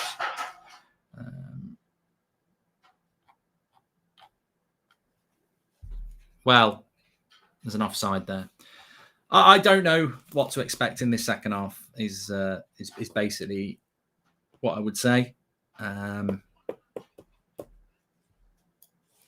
I don't know. It feels, I know we're not 4-0 down like we were against Liverpool. At least it's a 50% improvement, but it feels exactly the same as Liverpool 2 weeks ago. And I just query why the club haven't done anything about it. Ollie plays to lose with 5-3-2, no width, says Jaron.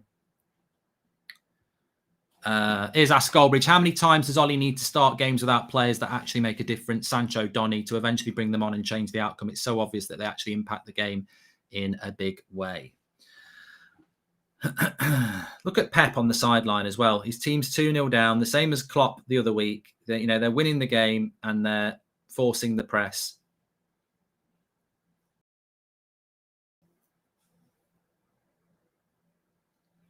Look Look at McTominay there, though. He runs into space and then passes it sideways. Go forward. It's just, you know what it is? It's coward football. Nobody wants to take any responsibility. Look at Fred here. He'll go back to Maguire. They're midfielders. You're midfielders for Manchester United. Your job is to make things happen, not be a bloody coward who wants the ball and then gives it back to a defender. Now, McTominay, pass it forward for God's sake. No, gives it to Wan-Bissaka. You're a midfielder. Your job is to make things happen. It's not the defender's job to make things happen. You're the link between the defence and the attack, you couple of prats. RPG says, how many times have you had to say that 2-0 down is a dangerous position in football? Seems to be all the time with United. But it is a dangerous score. If this was at the Etihad, it's probably over. But at Old Trafford, 2-0 down, you get the one goal, the crowd gets up. I woke up at 8 a.m. to watch this. I should have stayed in bed, says Ryan. Ollie always gives Bay all the blame and no credit for the good he does, says Alex Boyd. His favourites, mate. I don't even know that he blames Bay. It's just that he trusts Lindelof and Maguire more. Mark, we need to lose this match for obvious reasons. It's embarrassing, says Christopher. And just look at the difference in the way both managers are acting at the moment, says it all, says Cars. Yeah, because I think Pep will be thinking, third goal, it's over. And also he'll be thinking goal difference. And City want to get back in a title race. You know, even if they win this, if Chelsea win, they're still 5 points off the top. Hi, Mark. Hope you're well. Will he get the sack now? Please, everyone just replied to United Post with Ollie out. The problem is that apparently Zidane doesn't want the job. And we've missed out on Conte. And there's nobody else available.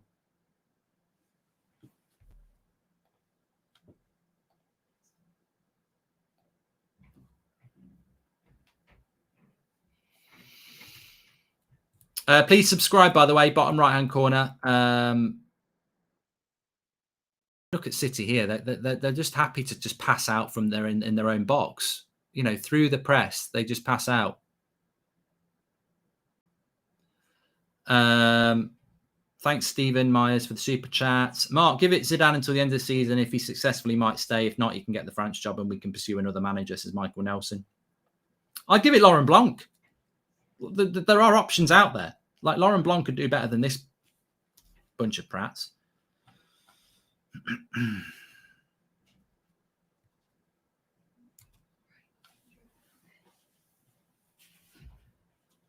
I mean, there's Carrick and Ollie. They look like what? Should we have a Chinese tonight?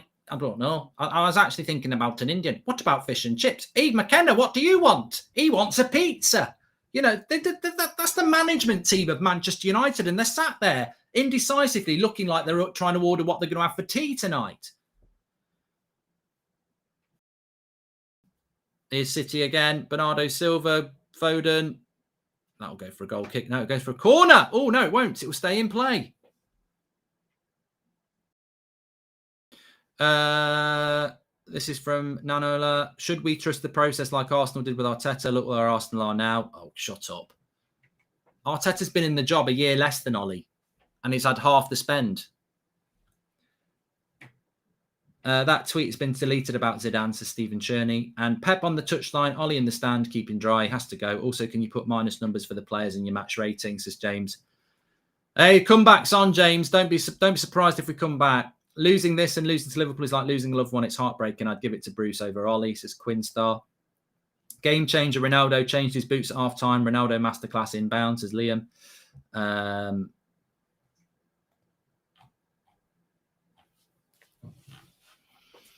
I woke up at 4:30 in the morning for this crap. I have lost hope in this football club, says Lemons. You know what? At this moment in time now, if somebody says if we lose this game, you can lose this game and Ollie gets the sack, or we can get a draw and he stays, I think I'd take the loss. I've never said that about United. I'd rather lose this game and sack Solskjaer than draw it. Because I think long term, I agree now. It's about what's best for the club, isn't it? We're never going to win anything. But you know what? Having said that, I probably would still take the draw because it would be just nice to not lose, wouldn't it? And I don't, Ollie's obviously not good enough, but people are acting like Zidane comes in and everything's okay. We've had Mourinho, we've had Van Gaal, and they struggled with the board. They openly struggled with the board. So, you know, the fan base needs to realise that, yeah, look, Ollie's not very good, but the board are crap. IG, thank you very much for the super chat there. Mark, this is just crap football. I was better off going to Woking FC. Beat Brentford last night, says Apollo.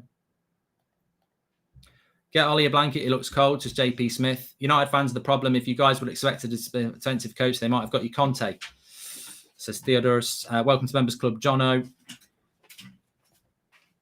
The problem we've got at the moment is we can't even create a chance. What do you think Top Reds will say about this result? It baffles me how they call people fake fans for speaking common sense and the best for United, says My Big Melons. But look, you know, everyone's praying for Manchester United to get back into this game. That's what Manchester United fans want, get back into the game. But, you know, some people will be praying that Man United get back into this game so that they can say, I was right about Ollie. Donny's warming up.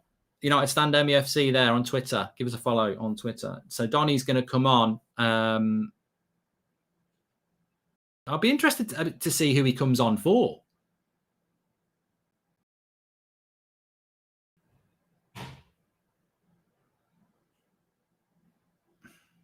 Oh, where's the midfield here? He'd probably take off Bruno, you know. I don't think he'll take off McTominay and Fred. Third goal kills the game. I jokingly said to myself, Carricky just told Ollie it would be a good idea to put Van der Beek on, says Jono. This team is playing in a game against a bitter rival and are mailing it in. Maguire should not be captain, says Brian Spence. Well, Maguire's at fault for that goal for me. Well, good play by Sancho, but it's in his own half.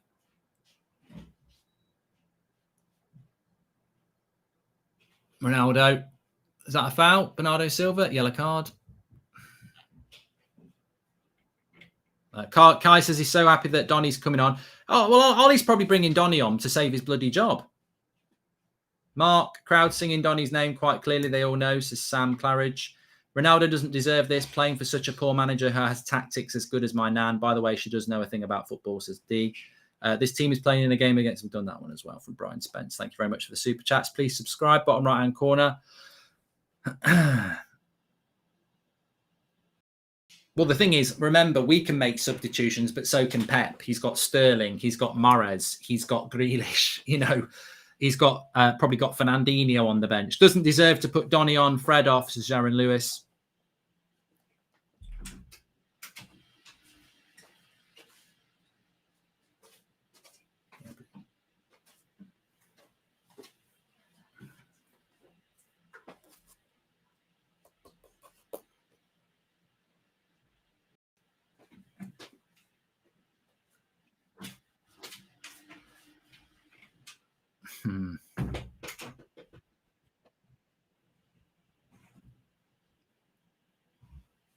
City fans singing Ollie's at the wheel. Afternoon, Mark, and the United stand. From a United point of view, how credible or likely is a Wolves rumour of a loan offer for Donny in January, says Matthew Paul. I don't know, mate. I don't know. I mean, our hope is that we change the manager and Donny van der Beek actually starts playing for us, but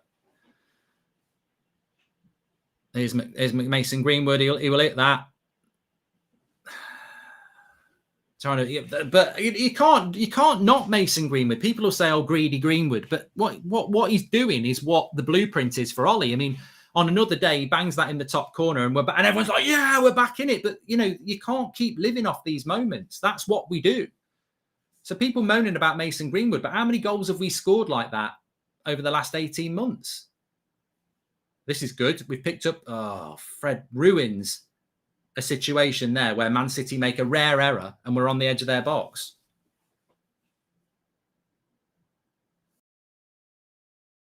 Man United pass it around the back more than the Saints, says Tom.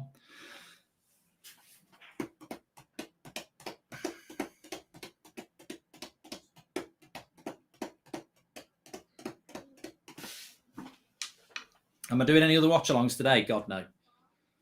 No. I'm going to watch a bonfire tonight. just going to stare into a bonfire tonight and, you know, get hypnotized by its warmth because I need a hug. No, I'm doing Liverpool West Ham tomorrow afternoon. I've got no interest in football today after this. Imagine Ollie puts Donny on to save his job. And clapping hand, United to the Conference League. Stop saying Ollie in or out. United need to play like Chelsea, then they will win the title, says Vaz. Thank you very much for your super chat, pal. You can do your player ratings. They'll be up in about 10 minutes. This second half is it's slipping away. I mean, again, I feel that City are just playing the game. They're not. I don't think they're going for the throat. I don't know how much of this season is soon becoming a write-off. Let's bring in a new manager and build a new style for the rest of the season, says Abanaf.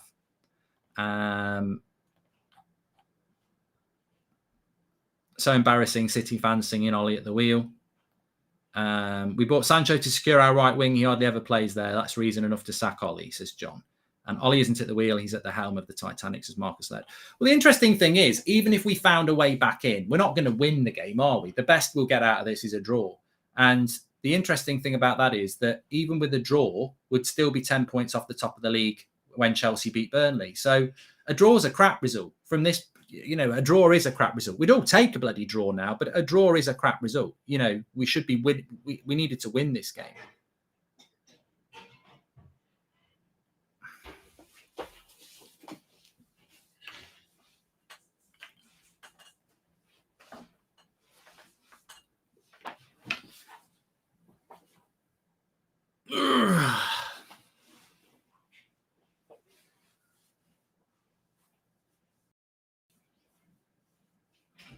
Corner. I thought Gundogan had missed that. It's a corner.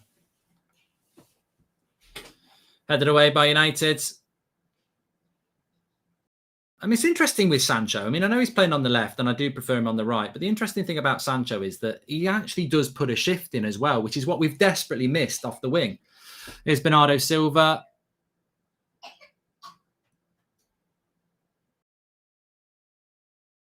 Rodri, back post. Foden. I'm getting so bored of this, Mark. I don't know how much more I can take, says Connor. I'd rather guide my dad into my mum than watch this. Oh, God. I wish I'd never read that from It's the Enterprise. And the words youth, success and courage are embroidered on the inside of the shirt's collar. There's no courage and certainly no success. What a joke, says James. What could Van der Beek do anyway? Playing with McFred, he needs two midfielders who can pass, says Jono. And we're just going through another possession bit for City here, who are probably... There's half an hour to go in this game. I think it's important to state that 5-3-2 doesn't work for us. Good teams don't change formation constantly. They stick with it and make corrections, says Christopher Day. Former players have too much influence, all complicit, all too pally-pally.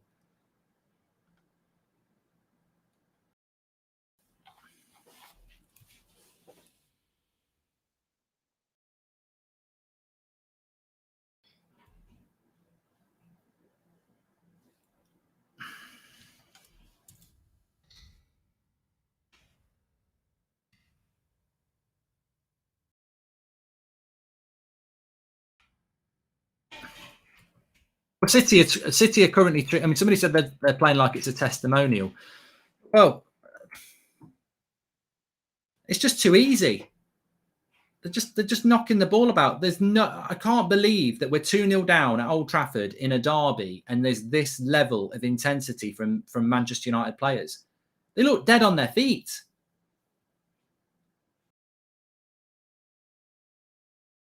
Every second ball as well. This is like me playing FIFA when it's cheating. Like they're winning every second ball. Their passing's perfect. When we get it, we can't pass. But the difference is this isn't FIFA scripting coding. It's just the fact that we're shite. Really. And maybe we're getting to the point where some of the players aren't playing for the manager. Maybe that is what's happening, you know. If Ollie takes Bruno off for Donny, I'll be fuming, says Sean Miller. Oh, he can't take off McFred, though. Surely he can't take off McFred. Oh, Rashford's coming on now. Thought Donny was coming on. Is it just toying with us now?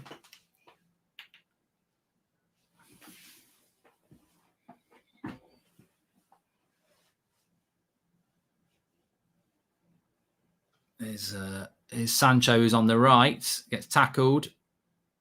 Wan-Bissaka loses a 50-50. Oh, he'll be booked for that, Bruno, I think. A bit late on De Bruyne. Mark, what would you say is the percentage he gets the sack after this? I'm still scared the club will stick by him. He should 100% be sacked. He should have been sacked already. But remember, this is on the club. This is on the club now. It's not on Ole Gunnar Solskjaer. He can't sack himself. Same mistakes keep occurring during matches. Obviously, mistakes not getting corrected during training. A competent board would act to correct the board, says Jeff. This is on the board.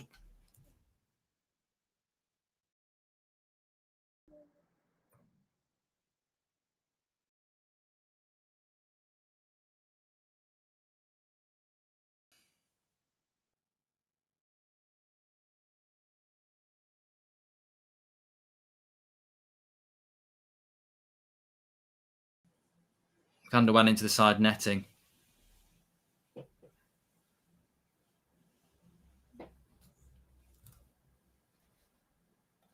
Think about the most useless thing in your life. It's still better than Fred in United midfield. I just don't know what to say anymore, says Mohammed. Yeah, but you know what? I think are people just going in on Fred again because he's the foreign player? What's Scott McTominay done today? It's my birthday today. Worst present ever from Ollie, says Ethan. Board needs to act now. This is beyond embarrassing. Greenwood's off for Rashford. How long will Ronaldo put up with this? Is he the only one who can make this board wake up, says Sai? And Pep doesn't want to run score up, keeping Ollie in a job, says Brian Spence. I don't think Pep gives a shit about that. I think Pep gives a shit about winning the league. A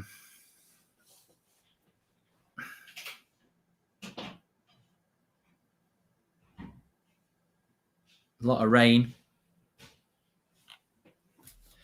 Please subscribe, by the way, bottom right-hand corner. We will have player ratings coming up for you in 5 minutes. The thing is, though, I was very angry at half-time. I was very angry in the first half. But the same things happened as what happened against against Liverpool, isn't it? You know, it's like we're now... We're in that position now where we're just watching. It's like being Patrick Swayze from Ghost, isn't it? You've witnessed your own death. You're now watching your body. It's like there's nothing to fight for. We're already dead, you know. Watch Scotty. He literally does nothing other than take up space. He's terrible. I think McTominay's been terrible. But again, you know, there are certain people in our fan base who operate in the same arena I do, who talk out their arse all the time about, you know, Ollie and you know, the local lads, and they go in on the foreign players, and it's boring.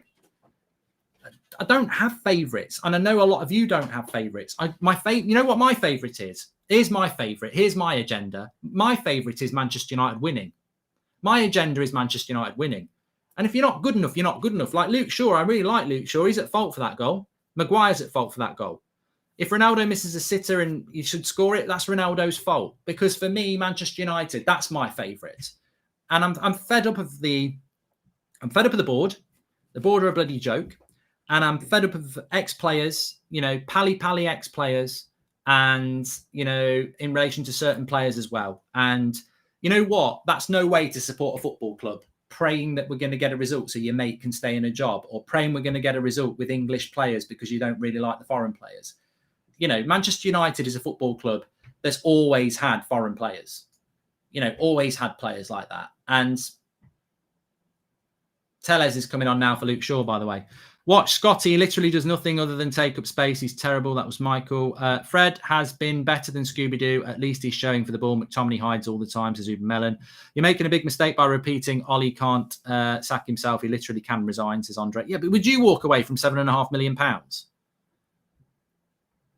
Just so a few fans go, oh, nice one, Ollie. You might be a shit manager, but at least you've got some morals. Throw the checkbook at Ten Hag to happen. Donny will get 5 minutes to the end and Ollie will say he gave his chance. Clueless, says Jonathan. I thought Donny was coming on. Where's this Donny's coming on stuff then?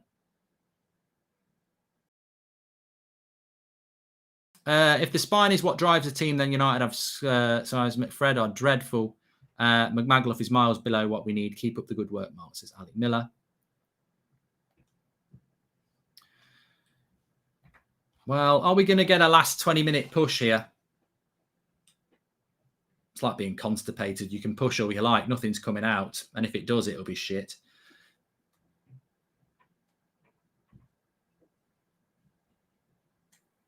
I mean, look, the only reason we've got a chance in this game is because City haven't got the 4 goals they should have. And that's because of De Gea in the first half. I mean, we shouldn't even have... This is Liverpool all over again. We've just conceded less goals.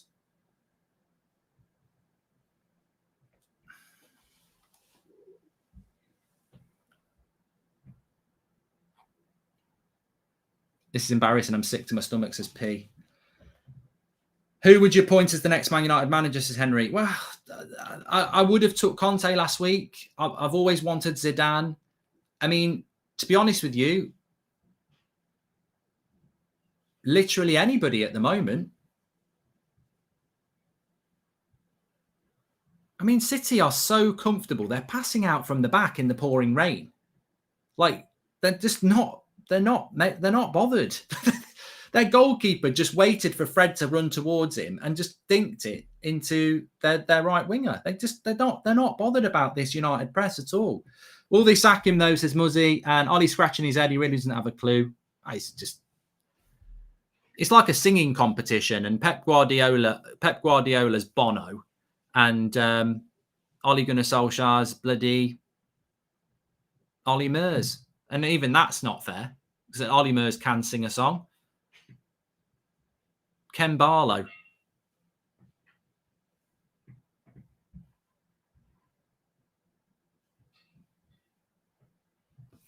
If Maguire hugs Stones after the game, I'll lose it, says Julian Lee. Oh, he will do. Pep doesn't want Ollie to get the sack. That's why he's took the foot off the race, says Amir. Why are we allowing this in the players as individuals, says Stephen. Mark, who should come in as a centre-back, says Ragaf. I think Luke Shaw's going off.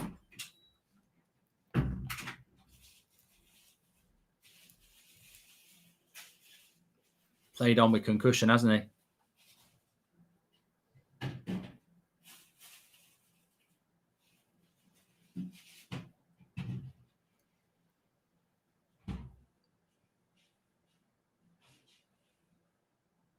Well, you know what? I mean, look, I feel sorry for Donny van der Beek there. Probably the most boring derby I've ever watched, says 58 Go. And Mark, who should come in as... I mean, I feel sorry for Donny van der Beek there. But you know what spins my head? Martial hasn't played since he scored a goal. Lingard was coming off the bench a lot, and now he doesn't get used at all. It's just the contradiction and hypocrisy and the fuzzy approach to everything is a joke. Potter will actually be a good manager. He's got a tactician and tactics as plugged. We'd never go for a manager like that, though, I'm afraid. Player ratings is probably out. Let me have a look.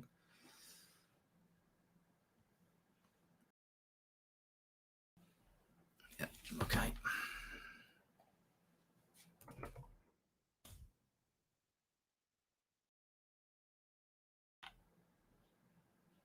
I mean, I just can't believe the mood.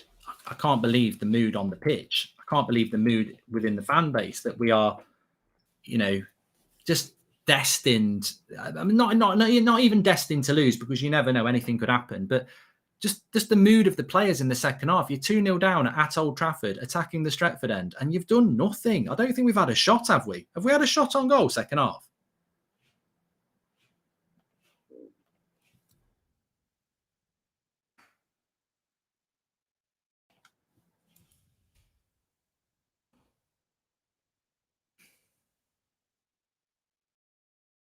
Remember it.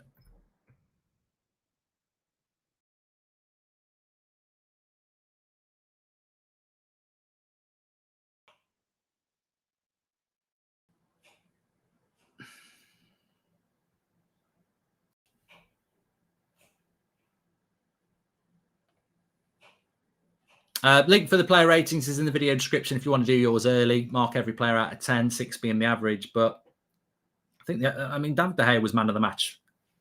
After half an hour, I don't think anyone was going to take man of the match off David De Gea. But nothing's changed after that half an hour, unfortunately. If they are going to sack him, I wouldn't expect it to happen before Monday. Even if it does happen, I'd just You know, I think that the standards at the club are just so low now. I think there's a lot of people in our fan base who probably don't expect him to get the sack, even though he should get the sack. You know.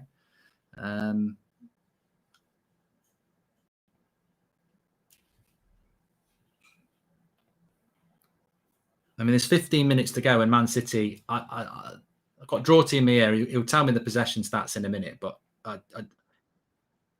67%. That is appalling for a home team. 67% to be going to the away team,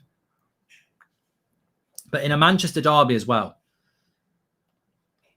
I really do think this game has just been about damage limitation. I just think it's just been about let's try and not get beat 4-0.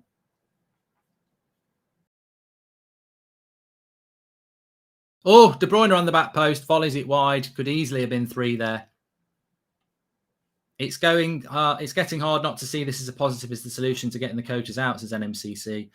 Muzzy and Tellez is a concussion sub. Both teams now get 4 subs, says Nicholas. Okay, didn't realise that. Any bloody difference, but there you go.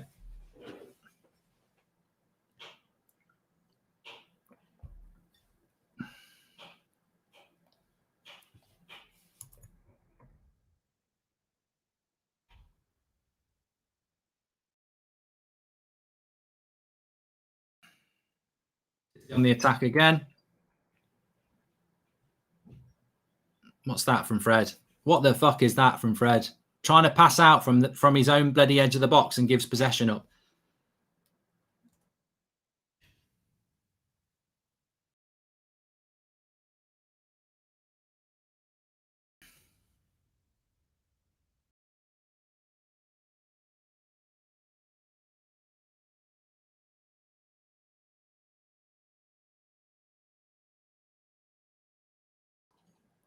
You know, the hilarious thing is, well, not hilarious, but if you don't laugh, you'll cry, is that we speak about the comeback and attaching the Stretford end. We can't do it. We just can't get up the pitch to do it. There's no wave after wave of attack, and you know we just can't do it. We're just not good enough to do it against this side. Mark, we didn't have a touch in City's box in the second half. Donny there urging Tellez to come on. I feel really sad for him. He deserves better. Says Just Football. You're not the only team in the Premier League not to score from a set piece this season. With the players we have, it's a crime, says Sammer. I hope the Old Trafford crowd make their feelings clear at full time. Don't want to hear how the fans were still singing and supporting him, says Pranay. Fans can do whatever they want. If they want to sing and support Ole Gunnar Solskjaer, they can do it. Do I think that helps the Glazers? Yes, I do. Do I think that Ole Gunnar Solskjaer is a legend of the club? Yes, I do. Do I think he should be sacked as the manager? Yes. I mean, we're not sentimentality. We're not a charity. We're a football club. And it's embarrassing what we are. Look what Spurs did last week. And look what's going to happen with Spurs now. And yet we're still doing this. We look like a championship team clinging to life, says Alec Miller. I don't think the players are playing for the manager anyway. I don't. I'll argue that with anyone. They're never going to admit it. But these players aren't playing for this manager.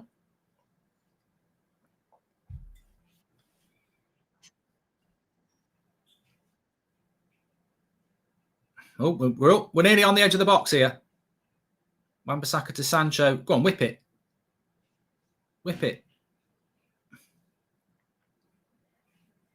See, this is why Fred and McTominay is shit. We get right to the edge of their box. And Fred passes it back.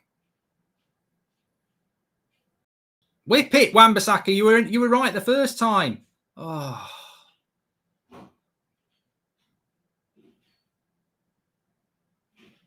Don't shoot, Fred. That's the right ball. Sancho, back post for Ronaldo. Oh. Don't shoot, Harry.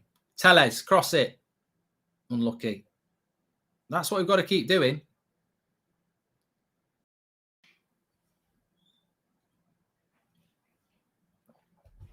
With the Norwich of the North, says JP Smith. I'm the King of the North. Here's Donny. And he's coming on for Fred. About 20 minutes too late.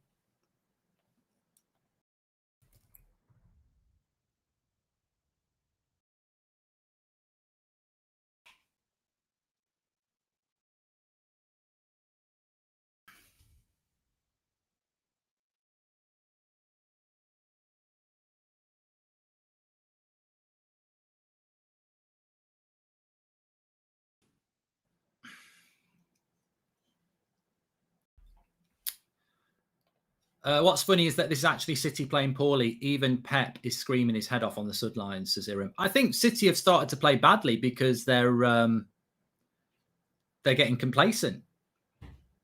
Riker says Maguire showed some great leadership qualities. Not. Muzzy, thank you very much for the super chat there. Becoming a member, sorry.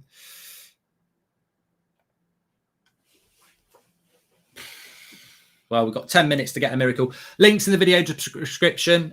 You can do all your player ratings there, Mark. Every player out of 10, 6 being the average. Obviously, I'll be doing my match reaction straight after this game.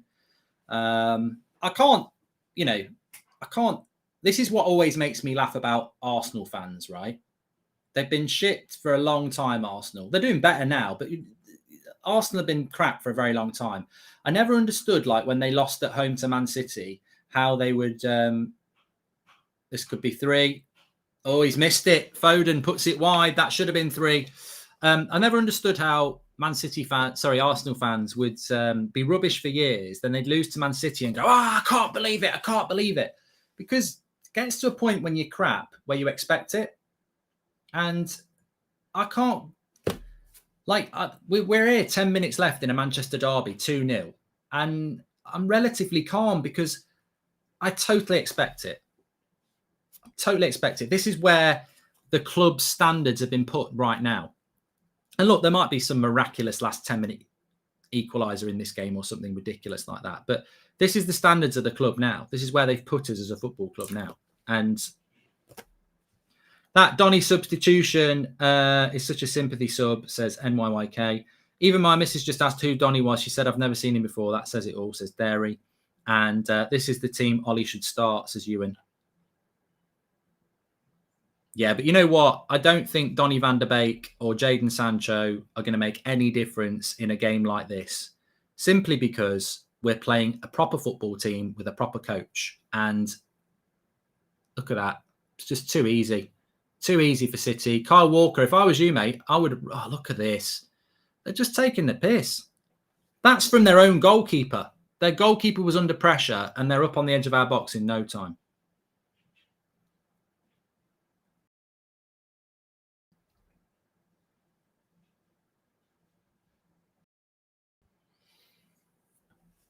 The fact that Man City have spent most of the second half doing a passing drill against Manchester United at Old Trafford, 2-0 down in a Manchester derby where we desperately, desperately need to win, where we're going to be 11 points off the top and we're going to be 6 points behind Man City. It just says it all about the standards of this football club and the standard of the coaching of this football club, that we can't get a foothold in a game when we're 2-0 down.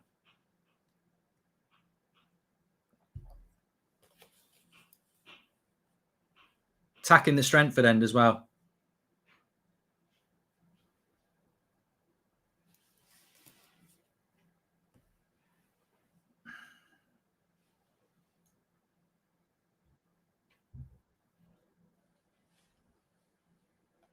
This is the team Ollie should start, says Ewan. The cheer that Donny got when he came on was a middle finger to Ollie. Fans desperate to have him play, and Ollie leaves it to the 80th minute again, says JS.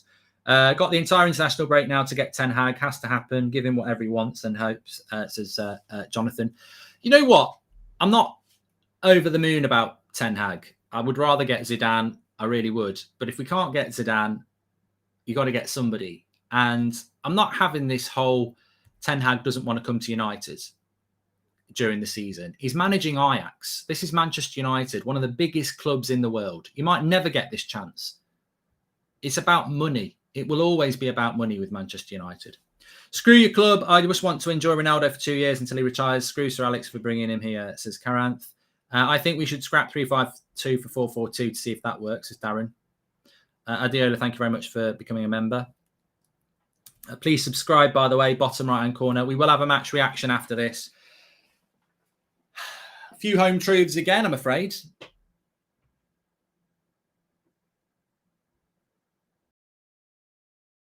What a ball that is. I don't know who hit that ball from Man City, but what a ball it was. I mean, have Man City actually made any subs?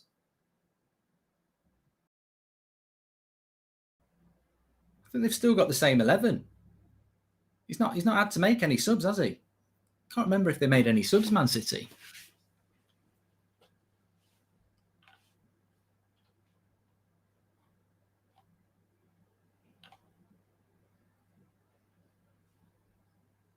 Vigard.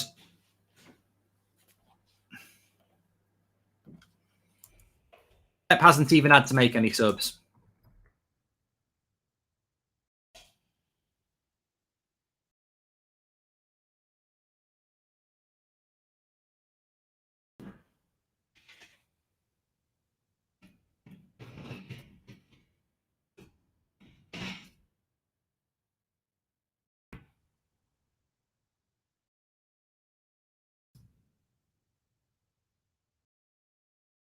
Just wide from the corner for Man City, John Stones.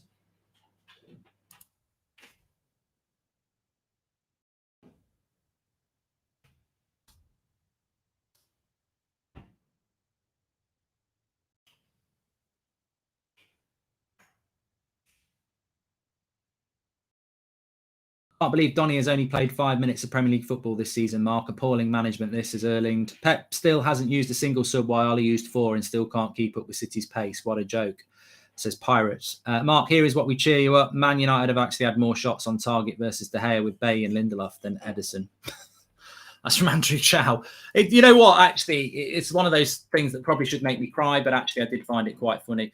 Look, the only thing that's on my head now is, are they going to sack him?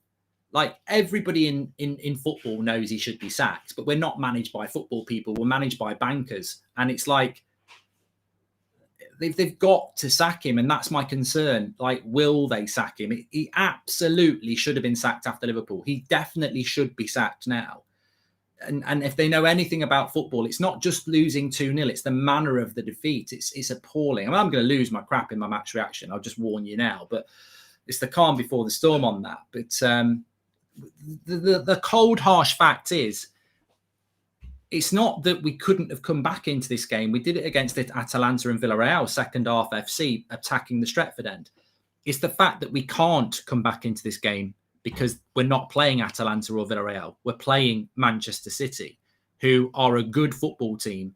They're miles better than us, and we just can't do what needs to be done. We can't create chances.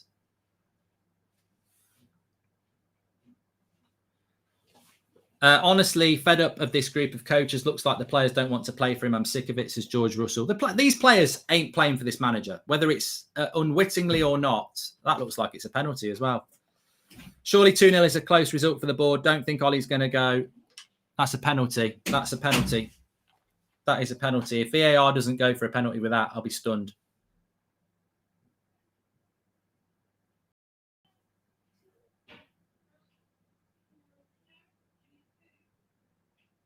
It's a stonewall penalty.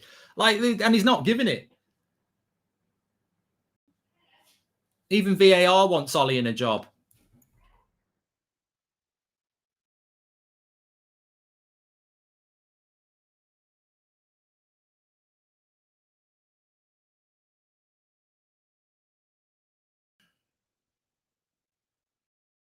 You know what? It doesn't make any difference to Man City, but I'd be bloody fuming. That is such a penalty. I've never seen such a straightforward penalty in my bloody life. And how they've not given it, I don't know. It's not going to make any difference to us. We're going to lose anyway. But everyone in the chat saying it's a penalty. It's a stonewall penalty. Absolutely. But whatever. I'll be honest. If he isn't getting the sack, I can't support United anymore. It's so hard on my mental health, says Lorge. Fans at the stadium still singing Ollie, Ollie, just deluded, just like Ollie himself, says JS. And honestly fed up with this group of coaches. Looks like the players don't want to play for him. I'm sick of it, says George Russell. I mean, look. Straight across the line.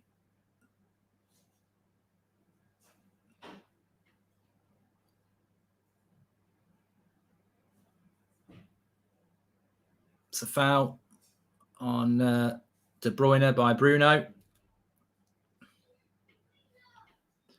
Even VAR, a red yellow card, is taking pity on us, says Arjun.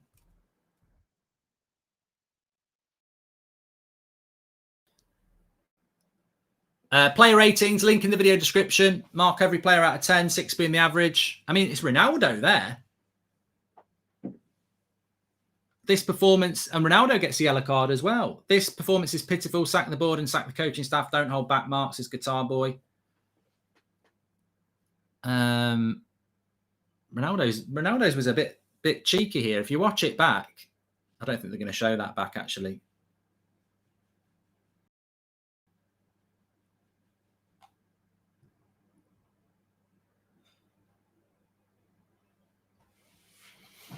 Look, if the fans are singing for Ollie, that's their choice. It's like any individual. You know, if they all want to chant and sing for Ollie, that's up to them. I'm not gonna knock people for having an opinion. Of course, they can have whatever opinion they like. I think it's an opinion that you're basically singing for the Glazers. You're singing for incompetence.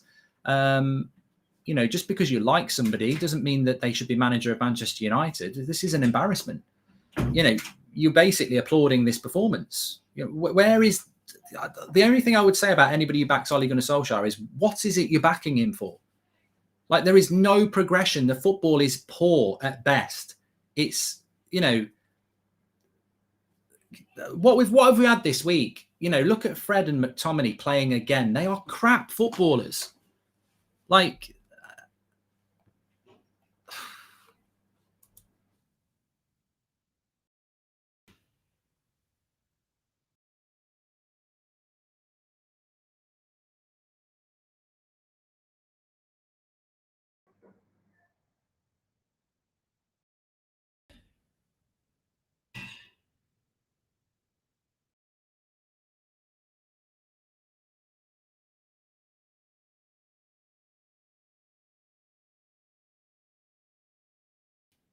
they just start on vibes. They just start on bloody passion.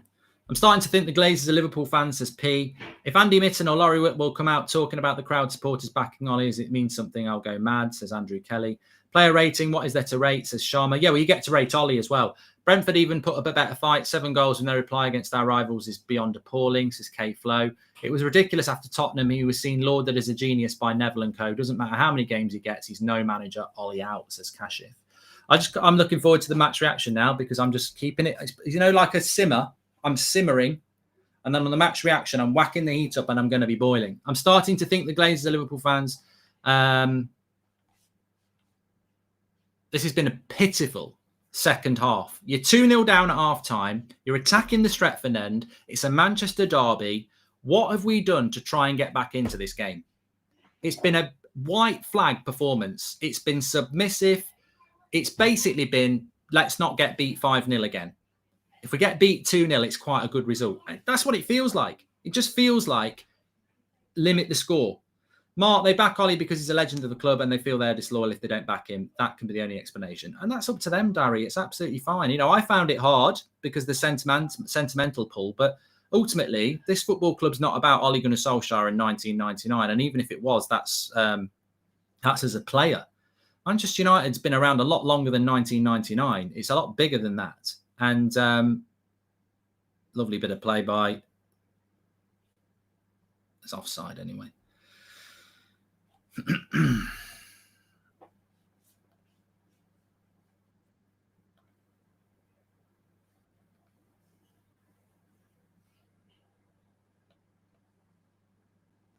Well, we're nearly up. Time's up here. I've just remembered I haven't even set up the match reaction, so I won't be reading that out. I'm going to do that now.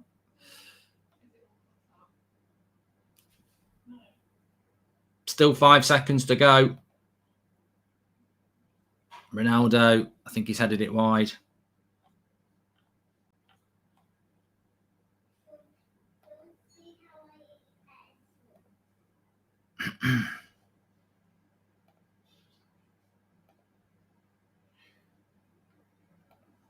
So it's corner for Manchester United late on.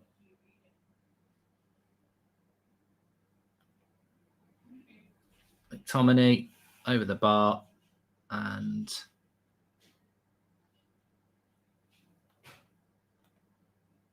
I think the referee has blown the whistle there. So it's 2-0 to Manchester City. Look, to be honest with you, 2-0 to Manchester City is actually, I'm not going to say it's a good result. It's a let-off. It should have been a lot more. Again, we've had another team that's come to Old Trafford and just basically probably beaten us in third gear. They never really had to go beyond that. And United just flatter than a witch's tit, basically. I don't know what witch's tits look like. Do they even exist? But, flatter than a pancake. There's a better one for you. Just absolutely abhorrent, absolutely abysmal. Player ratings, link in the video description. Get onto those. Mark every player out of 10, 6 being the average. I'll be over on the match reaction straight away. Lots and lots to talk about. And should that be Ole Gunnar Solskjaer's last game? Of course it should. He should be sacked now. Sack him now. Basically, that's what I would say.